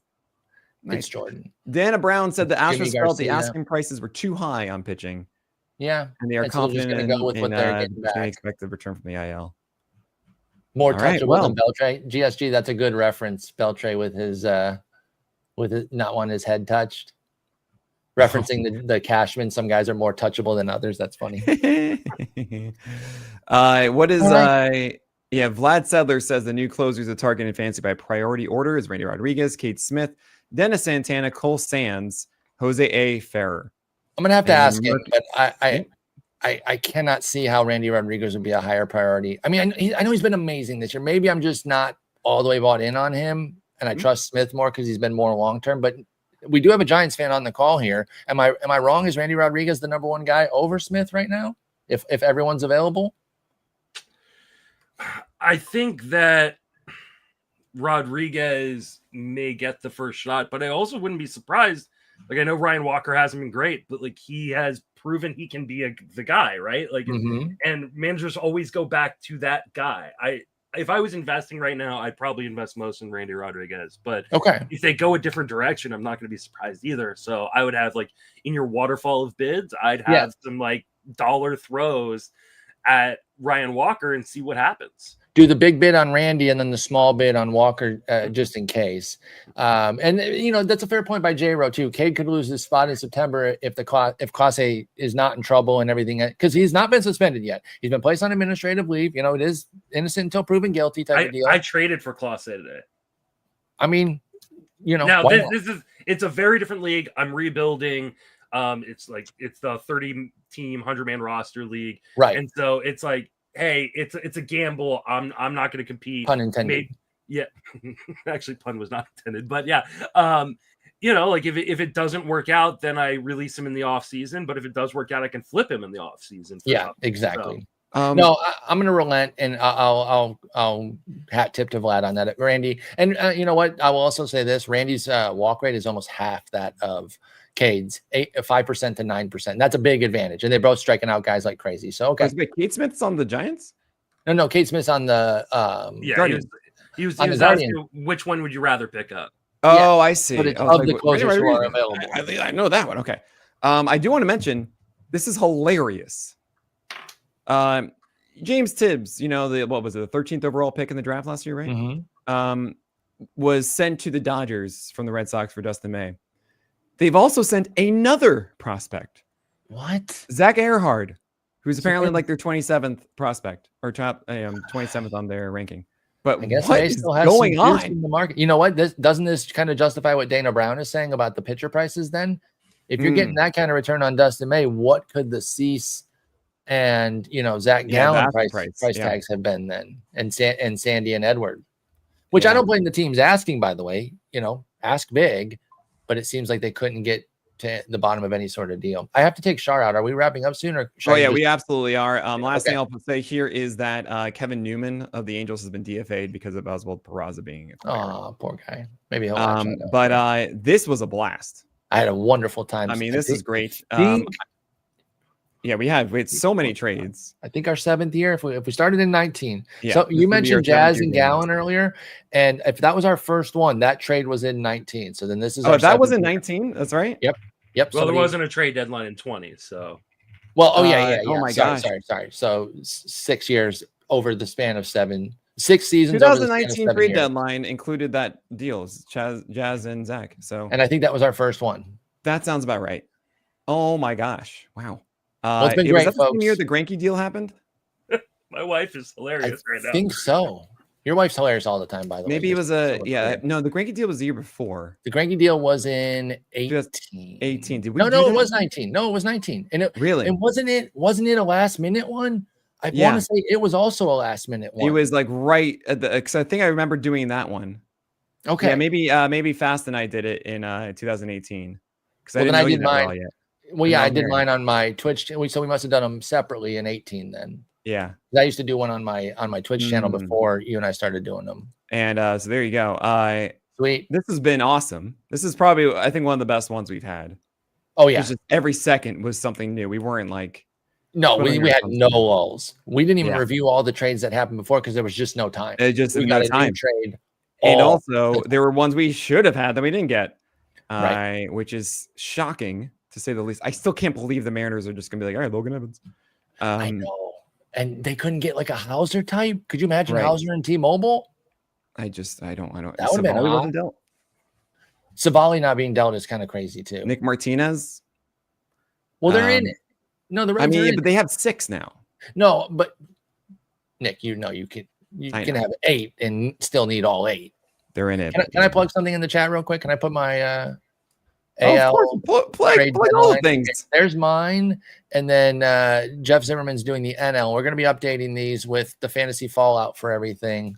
And I'll So- I'll be doing it as well on the Roto write up in the morning. I got screwed. I didn't get the AL. I got the AL instead of the NL, so I don't get to write glowingly about Jacob Marcy. But maybe I'll find a way to fit him into the AL for some reason. Yeah, and you'll be looking out for me. Just do my normal thing, guys. That's right. I'm going off to Austria on Sunday night, so whatever. We'll have a great trip. Yeah, and I want to thank Josh Sperry for helping making Yes. this happen, who's not even present right now, and it's great. Justin, thanks for joining us. Paul, it's always a blast. You look wonderful, much better than Thank you, Justin. brother. So do you. Whoa. Much Thank you. better because he's got no suit on. I'm sorry, Justin. That's Maybe true. if You got to had have a suit on to be. Yeah, no. You got a great shirt though. That is a dope shirt. But I truly want to thank everybody watching right now for sticking around with us and enjoying this deadline with us. I know there are a lot of shows out there. I hope you enjoyed this one. And we look forward to doing it again next year. If you're watching on Playback, make sure you follow this channel. And I hope to see you tomorrow morning or every weekday morning, 10 a.m. Eastern time. But that is it. So on behalf of Justin Mason and Paul Sporer, my name is Nick Pollack. And good luck to your teams in October. They clearly deserved it after the trade deadline they just had.